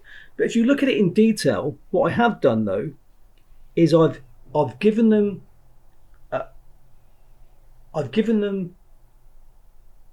the aim of what I'm going to teach. I will explain to them why they must do it, but I've now added in, if you can teach me how to achieve that aim, you can take my place as the instructor, and I'll become part of the audience. Now, of course, if I did that within the Royal Marines, I'd be sacked. What do you mean you can't teach the audience? They're going to teach you. That's ridiculous. Mm-hmm. And you know what? I left myself open, and I mean this sincerely. If they have got a better way of doing it, and I said to them, I'm going to change the pamphlet, and I will write to the British Army saying that we need to change the drill because I've learned something. What do you think? You know? Yeah, that's actually how I treat everything as well. So that's how I approached breaking the horse, the unbroken horse, and of course, once you're teaching the subject and they start to understand that what they thought they knew they didn't know, that's part of the breaking process. And at the end, they begrudgingly say, yeah, I knew that. Okay. And then they go away and use it. Mm-hmm. And even at a later time, they are then trying to teach what I've taught them. And Absolutely. that means you were a success. And then you say, oh, you're right. That's an interesting point. You know? So I think that it's such a, when you go into this subject. Yeah, I mean that's what that's how you eventually, like, now you pretty much we kind of went over the aspects of what an instructor is. How do you become there? Eventually it's the same method. You have a structure. So we start off, we switch. So we learned the weapons, Mm-hmm. and by teaching the weapons, it also taught us many other things. Mm-hmm. It taught us how to control the class. It taught us how to ask questions. It taught us how to receive questions and give answers. How to maintain the time, discipline, everything. Yeah, right? It taught you how to stand up, use your voice, make eye contact, and control the audience. There's many other things contained within that, not just the weapon. So I find that if I'm teaching instructors, teaching the instructor to teach a weapon is a great platform to teach them to teach other subjects. Mm-hmm. Because I think teaching a weapon in a very structured manner, so you've got a large audience doing all the same thing, but then to a high standard, is very hard to. It's hard to learn, hard to teach, hard to learn. But once you've taught it, the instructor is now at a really good level to continue on to other subjects. I agree. So we teach all the weapons first. Although when I say first, of course, variety is part of training. So that's probably half a day. Mm-hmm. I don't want to go into too much detail with the course. We're not here for that. But we then learn all the fieldcraft skills in the book, which of course we have been taught and we do. Mm-hmm. But I've been on the receiving end. Now I'm learning how to teach every lesson in the fieldcraft manual. Now, this fieldcraft manual, I got told this many years ago, and I believe it to be true actually, because I've seen some German pamphlets. A lot of our basic skills we actually took from the Germans in World War II.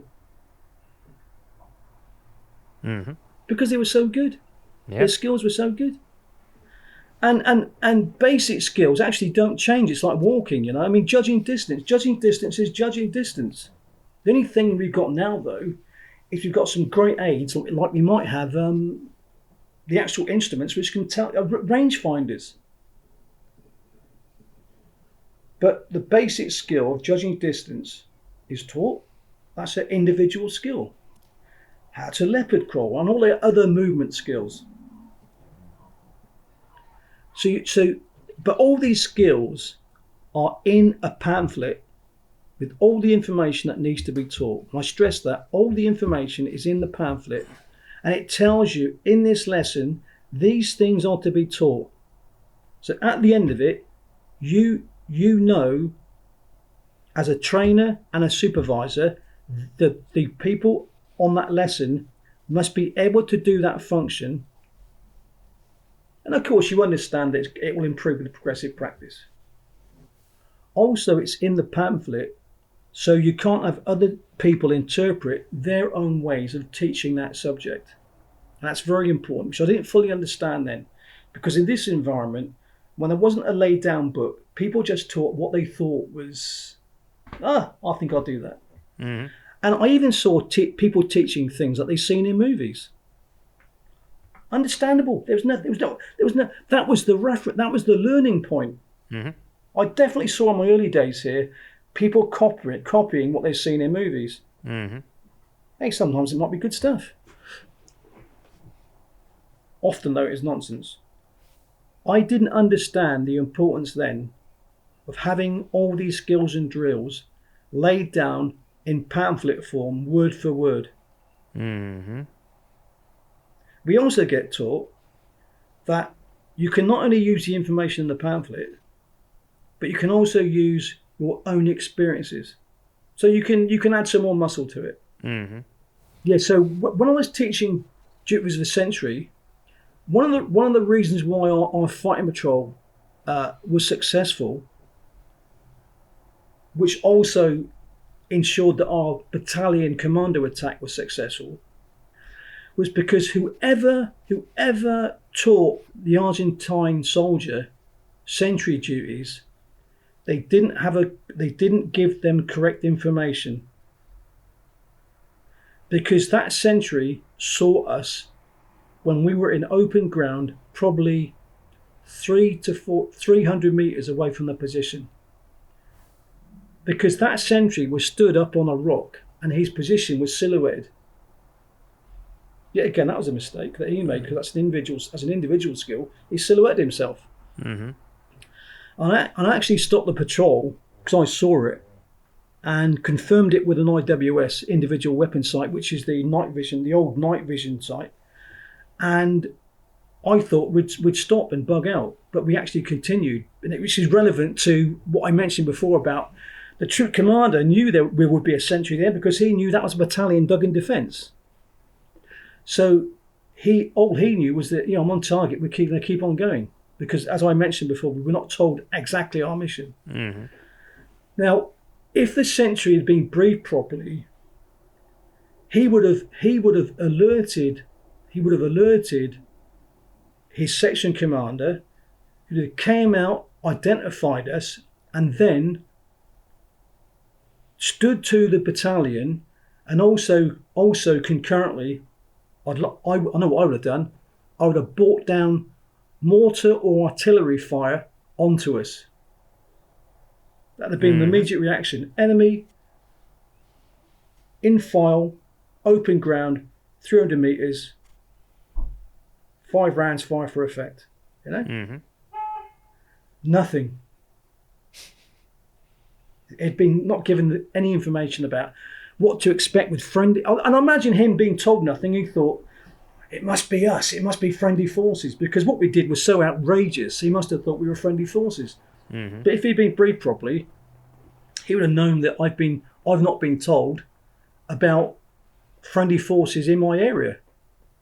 That's part of the list of things you would know. Mm-hmm. So he would know that, no, I've not been told this. And that allowed us to get so close. So I can add some of these things into the relevance of why we must do these things. And I would add some information about what, if you don't do these things properly, it can actually lead to such disaster. So we have a pamphlet of information, and you teach what's in the book, but you also can embellish it with things that you've experienced to enhance it. Mm-hmm.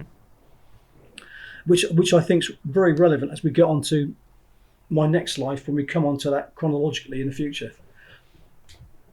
So we learn the individual skills, how to teach them, and of course we have to teach those lessons, and our instructor will mark us. And the way he will mark it is that we follow the structure of the lesson plan card. We've used all the correct techniques of how we ask questions, how we give answers back, how we control the class. But importantly, did we achieve our aim? Did we teach what was in the book? And if that was taught, at the end of it, can they do that subject? It was not a case of, yeah, he said something, it was in the book, but you know what, they can't do it. What's the point? So if you'd made some mistakes but recovered, and at the end the instructor with his knowledge of teaching thinks, yeah, okay, you made a few mistakes. There were no safety mistakes, however, because you always fell immediately on safety. At the end of it, I do believe they would have been able to know that subject. Therefore, you're going to get a pass. I've given you a low pass because you only just achieved your aim because of these factors. You know, in the future, you need to improve these to be able to be a better instructor, get the information, get more information across, to be more successful, to ensure the soldiers can achieve even more from that lesson. A fail, that was safety. If you've done that, you're endangering someone's life. Fail. That's a given. That we always fail on safety immediately. It's like how you're getting a license when you're getting a car driving license. You just safety. It can be one mistake. Fail. The lesson can be brilliant, but you made one safety mistake. Fail. And he will explain that you didn't get the message across. You didn't give them this information, and at the end of it, they would not be able to do that subject. And I hope this is interesting for the audience, but I feel so strongly about this because, as I say, in my future existence, I saw so often no pamphlet of information. I saw, let's just say they've been told to teach what a sentry should do. He's taught something which nobody really understands. For example, stand there. Okay, and that's it. Dig a hole. Okay. So I actually can't say that he was wrong because a sentry may stand there and he may dig a shell scrape. But I would argue, what's his method of communication back to his section commander? Who's going to relieve him? How long is he on for? Where's the enemy threat? What passwords should he know, which you've not talked about? For example, etc., etc., etc. You know. Yep. So I can't fault if I've heard that in my other life. I can't fault him as an instructor because I know that he's not being taught this lesson, or he's doing it, or maybe he's just been taught that. And there's no reference book to go back to. And that's why there's very little supervision. And that's why when I came out here, the first thing I did was I introduced the pamphlets into the Estonian system. Because then you can start to gain control and to try and solve some of these wicked problems. You have something to reference to. You have a standard, you have a actual thing which we can actually rely on based on. You must have a reference point. Otherwise, everybody will do what. And I actually had this answer to me. I actually was given this once as an answer. It's in my head. So I asked him, where did you get that information from? Oh, it's in my head. Okay, right. Okay. As I said, I wouldn't personally criticize him. I'd be learning to understand what is wrong with his situation. It's not his fault. He's tried his hardest. But the information. That's what I would say, that it's something what is again because of the civilian world in terms of business. It's not a like world where in the military you really can't recruit a other army's general or another army's staff sergeant. Hey, come, we pay you more, come here. So in the army you have to develop your own stuff, which eventually will make you understand in an easy way or a hard way, depending on who you're learning it from. But in the civilian sector, in the business, like nobody's giving you a manual. Hey, this is how we are doing things. Great. That's why we are winning. There's no like common sharing. And there are no manuals in terms of how to lead, how to communicate, how to do the basic things. Now, what I think military teaches is that, yes, you're teaching shooting, you're teaching a lot of things, and there are like these hidden communication structures, methods that are in there, which are like a byproducts of you teaching a certain structure or certain method, and eventually you will have that internalized. Because I can't remember in many ways like that we weren't sent to communicate how to communicate with your team members. We were sent there when we went through a human intelligence course, but now that word is made into, so it's instructable. Now in the civilian sector, everyone has to communicate. There is no understanding, there is no common understanding, there is no common leaflet. And when you go to a company, they rarely have any standards which they can reference to, but they still try to take each other accountable that, hey, you should take ownership. Okay, how? What does it mean? Well, if you haven't got a reference document to go back to, you can't. First of all, you always, every time you start something, you're starting from the beginning. Yeah. And this is frustrating because absolutely. Because why am I having to write my own section battle drill? It's been written actually a long time ago by people from their war experiences, rather than what I think it should be. That is so true. You have to start from the beginning again, and it's frustrating. And when you've got reference materials, if people don't know how to use them, how to get the information out, or haven't been trained how to teach it, or they haven't done it themselves before, that document, because the pamphlet or document in itself is just something that you read. And I know that if I just read for example, our platoon infantry tactics, if I hadn't done those subjects, I'd be honest, I'd be quite baffled, because I've got no vision. I've got no vision, or limited vision. For sure, better than nothing. Because in many ways, these pamphlets also, you could also argue they're also like an aid memoir, because it can't write everything for every scenario, and nor should it. Otherwise, it will become, I will do that because it says that. There's got to be a balance. Yeah, absolutely. But from what you're telling me, you're the person to start to write some pamphlets for this subject, for the guidance in other businesses, or whatever platform you describe it as. Because the scenario you're painting is similar to what I first saw here, but on a much lower level. But it is the same problem. Same problem. And now, if you go from company to company, you're just seeing it every time. Every time it's the same thing. And also, what you will get is the problem I had.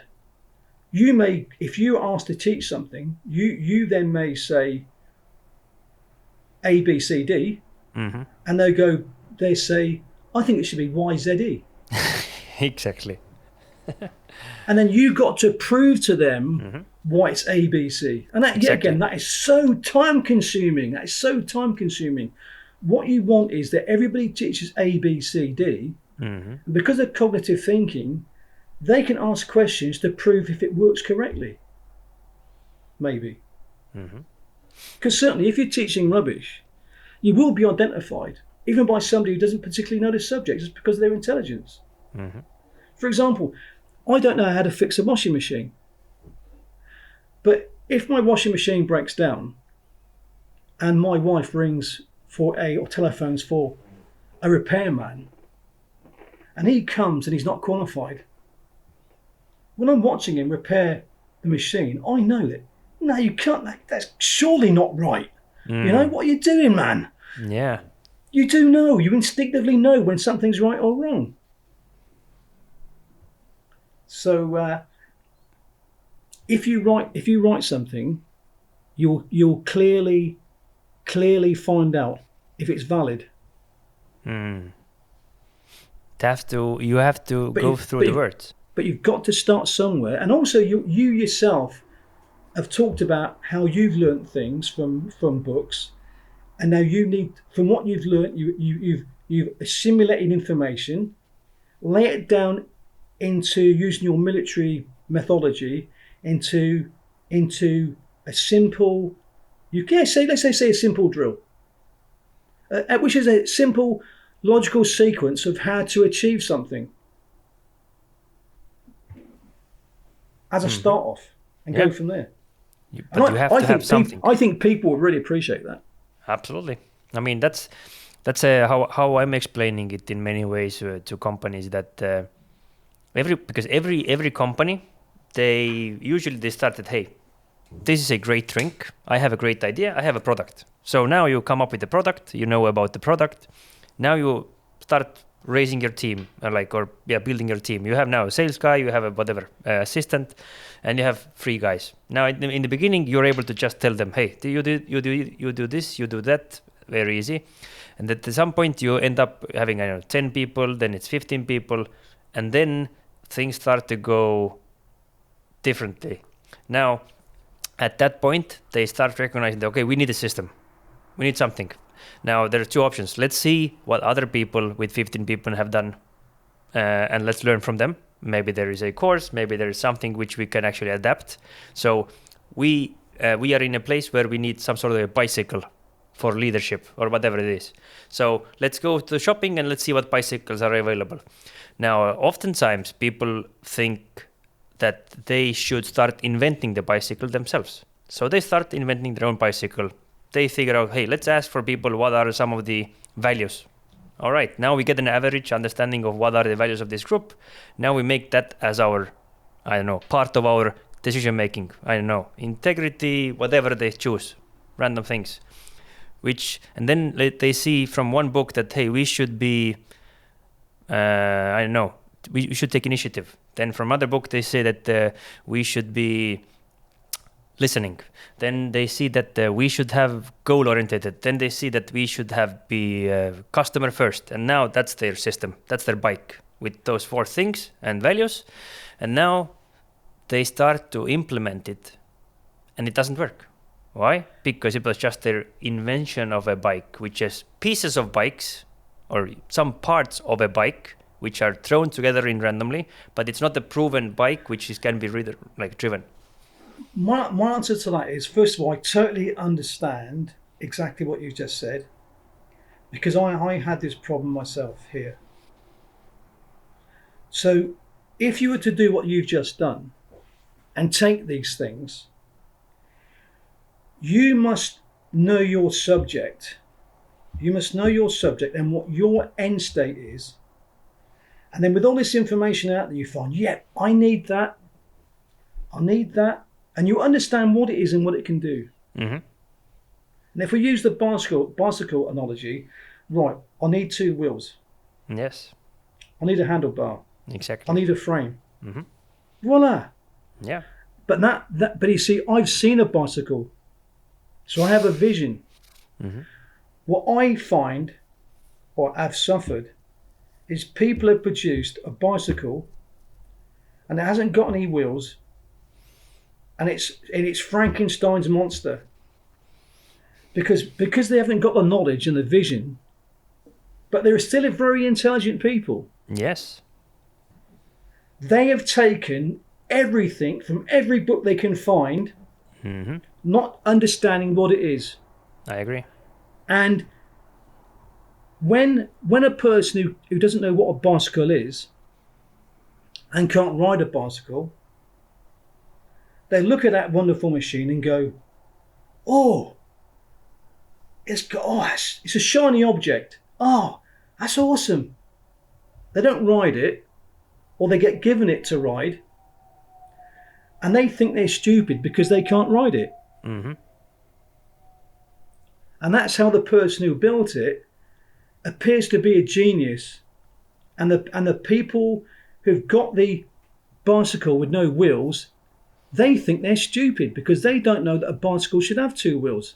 I hope this analogy is making sense, because when I first came out here, we had somebody, yet again, no names mm-hmm. mentioned, and he was seen as the most brilliant training officer in the Estonian forces, because he produced books like this.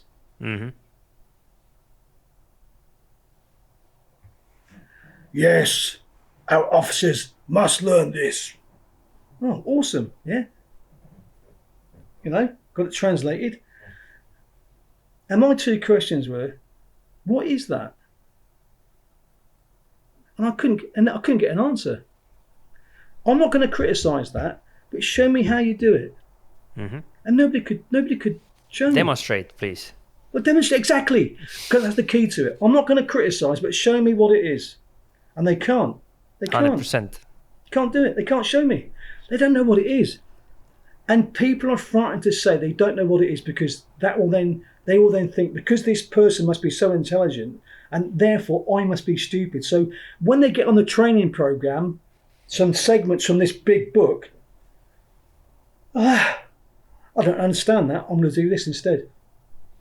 I think you've I totally understand it, and that's why I think that it's now I understand the kind of the customer perspective, because they have built up a baby which they have now lived for 10 years, but now it's the first time when they are in a bad situation, hard times, things are not going their way, market is going down, people are leaving, and now they realize that their bicycle really doesn't work because it's just a box of tools, nothing else, which are random, and now it's so hard for them to let go of their baby. And now the skill is to introduce and ask questions that, hey, this is an actual bicycle which is driving in a most harshest environments that you can do, and we have a course where we can teach you and show you and make you practice so you can actually use this bicycle. Yeah. And then what they have to understand is that can we somehow paint this bicycle with our colors? Yeah, I don't care. No problem. Yeah, of course you can. Yeah, great. Absolutely you can. But I want you to. I want you to, exactly. It is your colours. It is your colours. It is your colours. Yeah. It is your colours. It's like we stole from the Germans. Why? Because it was good. Absolutely, and that's why it usually is like we are learning from others and taking the best parts, and then then there's if nothing, you have that, there's nothing wrong with that. No, but you must understand what you're taking fulfills what you need, and that you can also teach. Because taking something without the tools to teach it. So let's say, for example, you've got the British infantry pamphlet. Well, I can give someone a British infantry pamphlet, and they're not trained in those skills. Well, it's just a piece of paper. Mm-hmm. And that's another mistake I've seen. Quite recently, actually, where somebody yet again wrote a book based on American drills. Fine. But to make it his own, he then added some extra stuff to it, which I felt made it harder to understand. And I also thought many things in the book were not needed at that level. And also some of those things were special forces. And you haven't taught the basics first, because the special forces is just the same thing many times, just to a higher degree. Mm-hmm. You know, they just train more the drills. Requires more competence. Mm-hmm. But they get away with it because they believe by giving an instructor this book, they will teach what's in that book. And because they don't supervise, it is the monkey see no evil. It's the same thing. See no evil, hear no evil, speak no evil. Mm-hmm. And the end result is that book is produced at great cost, and nothing has changed and nothing will change. Except the hierarchy. Look at the book. Ooh, look at this lovely book. We are now super. I'm putting it in rather a cartoon fashion, but I believe I'm quite spot on there with the situation. Yeah, and and you know why this version is the most used? Because that's the easiest way. It's the easiest way. To them, that's the solution. We've now solved the problem at this school because we've got this new book and we've given it to the instructors. Nothing's changed, and because there's no supervision, and they don't understand. They don't understand what the infantryman's meant to do anyway. So that's why we're living in this confusion and mess. Mm-hmm. And then why there are nothing's some changing. outliers who are able to actually change things. Yeah, and that also they change things enough so that when it does come to the war, they just scrape by. So it appears that everything is good. And I talked about this before with Exactly. my self criticism is I okay, we call it salting the mine. It's a gold mine. And in the old days, what they would do if they wanted to sell their gold mine, and it was actually not very productive because they'd either taken the resources already, mined it already, taken most of the gold out. What they would do is they would sprinkle small nuggets. So when somebody would come to survey it, they would find the gold. But it was only a very small amount of gold that was left for them to see. And the main mine itself was empty. So we use that as a colloquial term to explain my situation. I salted the mine being the EDF. And the ground I salted was the Iraq troop, which then made appear that the entire EDF is able to function at the same standard. As I said before, my only intent was that, first of all, that hopefully through training they survive and also win, and that within the leadership platform that I used was that in the individual leadership role that I took, is that any outcome, no matter how small, would be a win, which would be used to influence change. And of course, it didn't, because they didn't want to know. Because if they wanted to know, it would require hard work from them to re-evaluate, remodel, and retrain, revamp the system, which is a massive problem. And it's that can of worms that I talked about. So they took the easy option. I would argue that you actually were able to influence, and you actually were able to do the change, because it just took 20 years or 30 years. Yeah, it did. Well, it did. I mean, okay. It ended up. My frustration is it could have been okay. As I wrote in these articles, could have been done faster. It was unsystematic rather than systematic. Yeah. And also, if we don't make it systematic, it will be forgotten, and you will go back to the beginning. Yeah, and you started again. And that's why I'm so. Yeah, I agree with that comment, and I agree that now there's so many good guys in great positions within the EDF, who now have got the competency in vision and training and leadership, that now they can revamp, remodel, retrain, so that it's systematic, so that everybody can be the Iraq troop, if I use those terms. And that only happens if they are capable of maintaining the understanding and remember how they got there. Yeah. And if they lose that, then everything is a circle of shit again. It's circle of shit. Because of the new child, I believe that this will not happen. I believe. Yeah, I agree. Yeah. I believe that, and its supporting staff, I believe that we are back where it should have been in 2003. So now, if things have progressed properly. So we have. But you know what? I've got to just say though that if at the end you're successful, so be it. And it is a new army, so I accept it. Yeah. But we will obviously go into this in more detail at a later date. So we have about 15 minutes left. So how do we wrap up the instructor school? Okay, so we then taught individual skills. We then taught battle lessons. So to summarise it, we are teaching all the individual and squad skills and battle lessons to ensure that the squad can perform within a platoon, within a commando.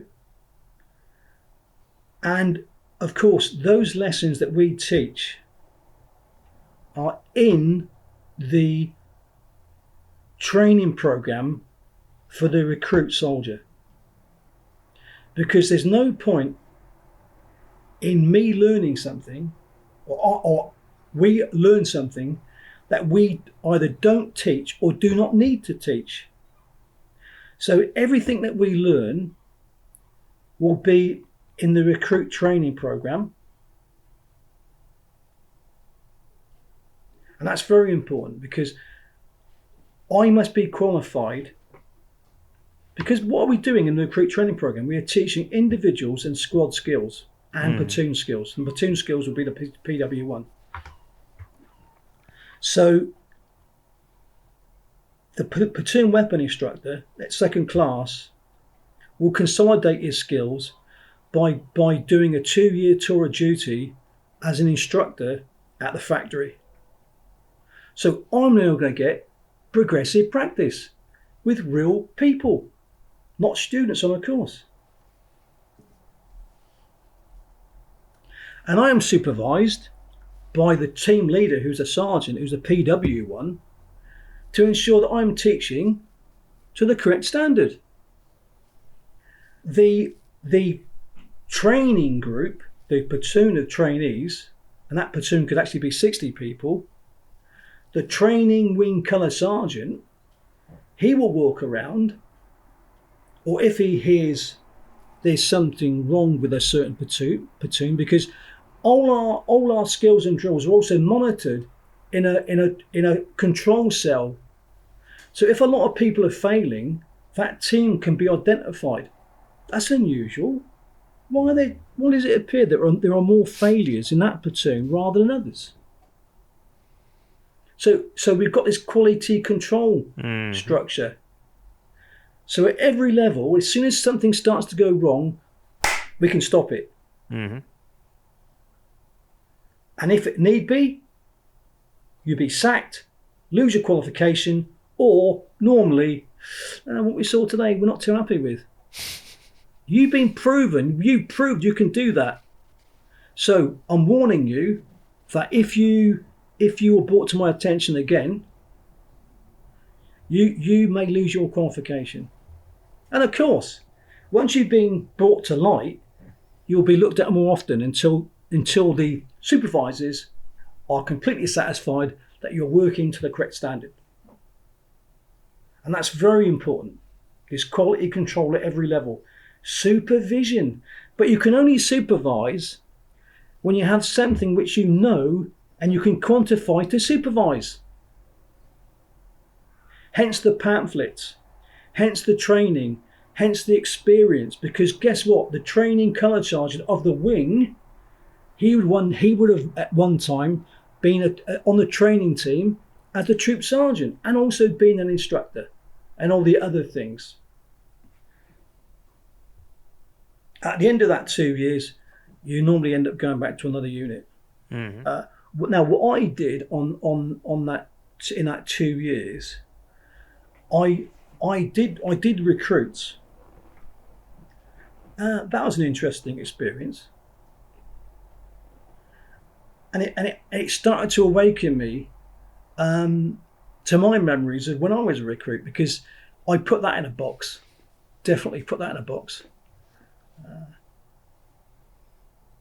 I found it a very rewarding experience, actually. I found it was hard work, but enjoyable, and it was fun. It was actually fun. It was fun, and it was great to see the change you could make in people, and also you were continually enhancing your skills.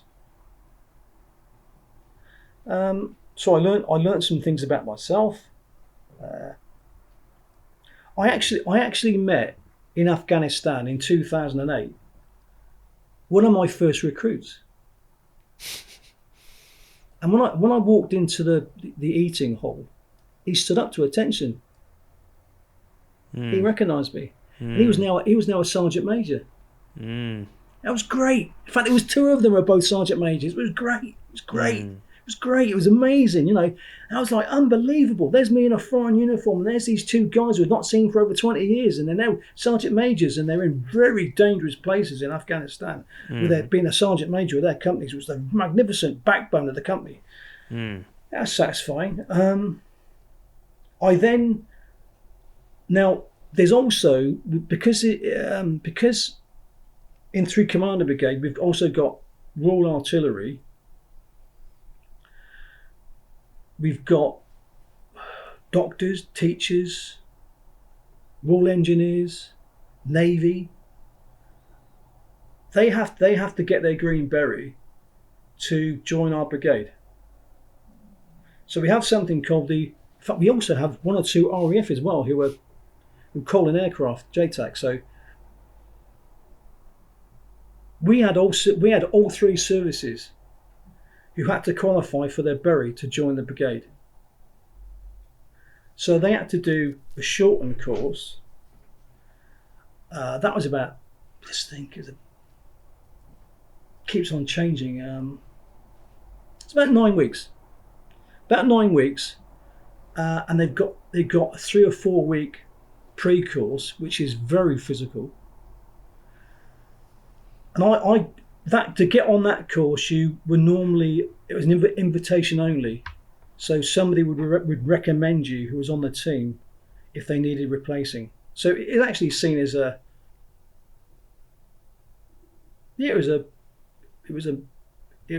was good to be invited to be on that team.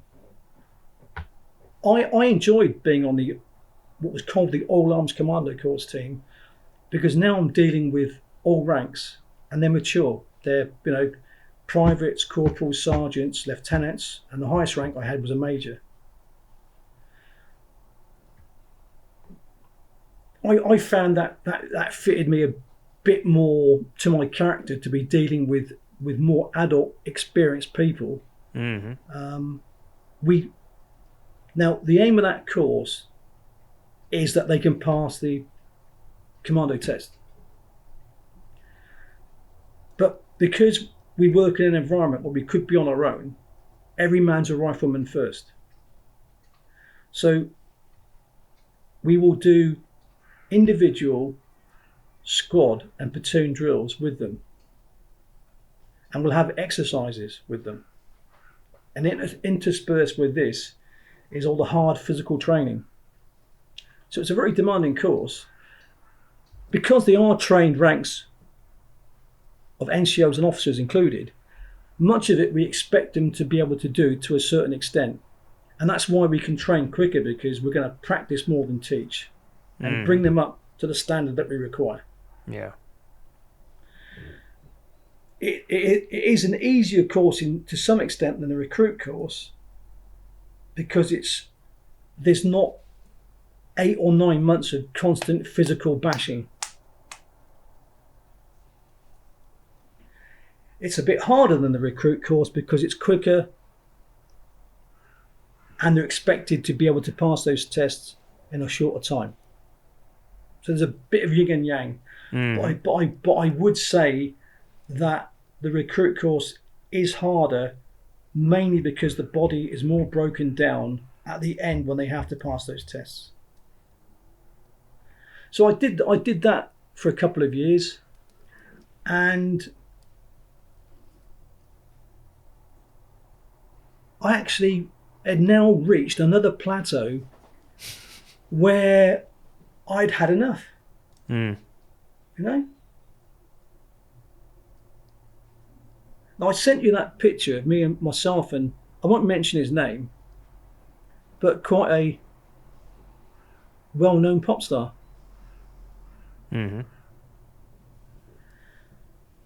So I actually left the Royal Marines for 1 year.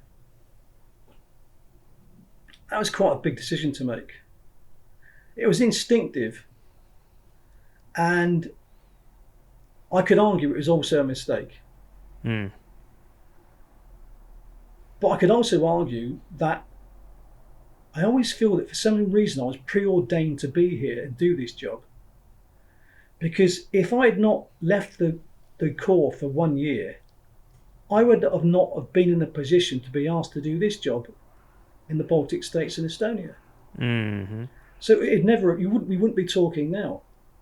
Yeah.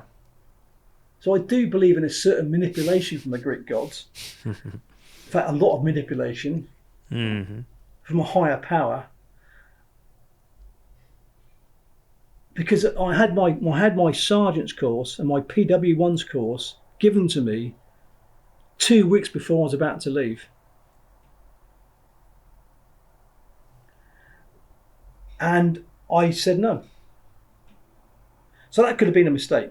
In fact, it's easy to argue it was a big mistake. I don't have any regrets because I did what I thought was right at the time. And I also believe it refreshed me completely. And I needed that break. I needed it. I just knew I needed it. Because actually, on that All Arms Commander course and teaching recruits, the good thing was I was not being deployed. So at least most weekends were my own. And for guys who had families, that was a massive plus. For me, it was the first time I'd been stable in my adult life.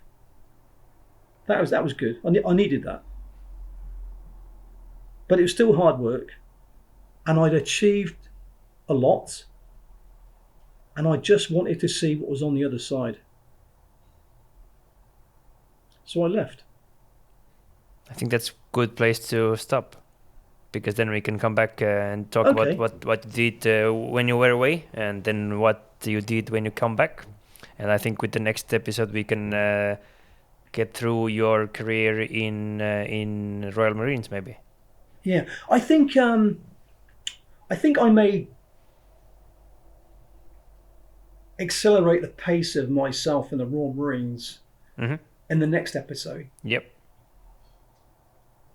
Because in many ways I could be repeating myself, because everything I do next are sama, but at a higher level.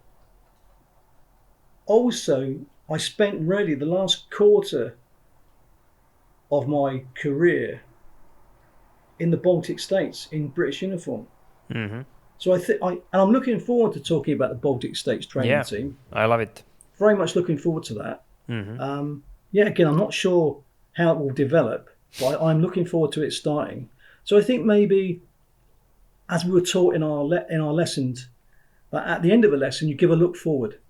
So the look forward for the next lesson is I want to talk about my brief career in Civilian Street, what I learned from it by dealing with very rich people, and the values that it taught me, that money and palaces are not everything. And it refreshed me and invigorated me to rejoin the Royal Marines and continue my career. And also it put me in a position to understand that this is my life. I understand that this is what I enjoy in doing most. So when I was asked to change uniforms, although it was a difficult decision to make, it was one that I felt I should do. So, until the next time. Yeah, it's been good. So I think today's episode was really awesome for me as well. I loved because I have why. Aha! Been making notes. So it's good. And the last part which I want to touch is that I think that there was a ton of references for teachers, and like one of the things that I have philosophized. Philosophical idea is that like when teachers would after high school, after the 3 years of high school, if the teacher had to go to war together with the students, it would be a different world. That actually is a very good point. That's a very good point, because it goes back to what I said at the start. Teachers teach because they can't do. That's an old joke, that is. Why do teachers teach? Because they can't do. For sure, a bad instructor will be a bad leader, and when he's forced to be on the bus rather than the driving seat, his world will be turned upside down. Mm-hmm.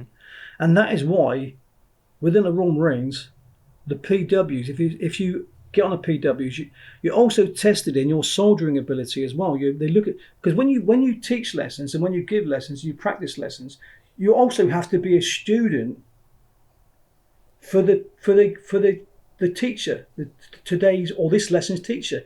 So they also look at you very closely on that, and you can actually fail the course if they think your soldering skills aren't up to standard. Mm-hmm. I personally, as an instructor, held myself accountable that what I teach I can do, and in fact I don't want to be a teacher. I want to be back in the unit with you doing. Mm-hmm. So I think if you keep that mindset as a teacher, that I want to do and not teach, if that makes sense. I think that's the balance to keep this relevant. I enjoy being a teacher, but I enjoy being a doer. Mm-hmm. And I have done. Yeah. And I have proven to have done. So if I teach something, I'm not just teaching it from a book. I've done it. And I've done it well. And also when I'm teaching this subject, I will also lead by example whenever I can to prove these points. Mm-hmm. So when I go to a unit and you will see me, I will absolutely prove to you I am not only a good teacher, I'm a good soldier and leader. Mm-hmm. And I can put my money where my mouth is. Mm-hmm. And also, I did not become a teacher and instructor until I'd been a Marine for 10 years. So I think in that, with that balance, to me, that was the perfect balance. Mm-hmm. Yeah, that's where you can that's where you have to end up, or that's the perfect world in terms of how to do it. When you start from the scratch, you should still consider, if you're not there yet, that should be your aim. Yeah, exactly. Yeah, and the biggest mistake I've seen is when you've got teachers who can't do or haven't done, or supervisors. I think actually, in this scenario, supervisors at a senior level who have not done it themselves, and I've got to be fair, that must put them in a very, very strange world. And I think it's something that I'll leave it there, because I want to try and explain this properly when I come on to the Baltic states and changing uniforms, because I've got no criticism of anybody. It's just explaining the situation, and maybe trying to understand why it happened through no fault of their own. However, although it may be no fault of their own, the situation is the army must be trained to fight and defend Estonia. So now we know that it was not your fault. Let's just make it right. Yeah. Let's forget about it. Doesn't matter. And on that, I'll see you maybe next Friday or whenever you... Next week. We will figure it out. Next week sometime. Yeah. All right.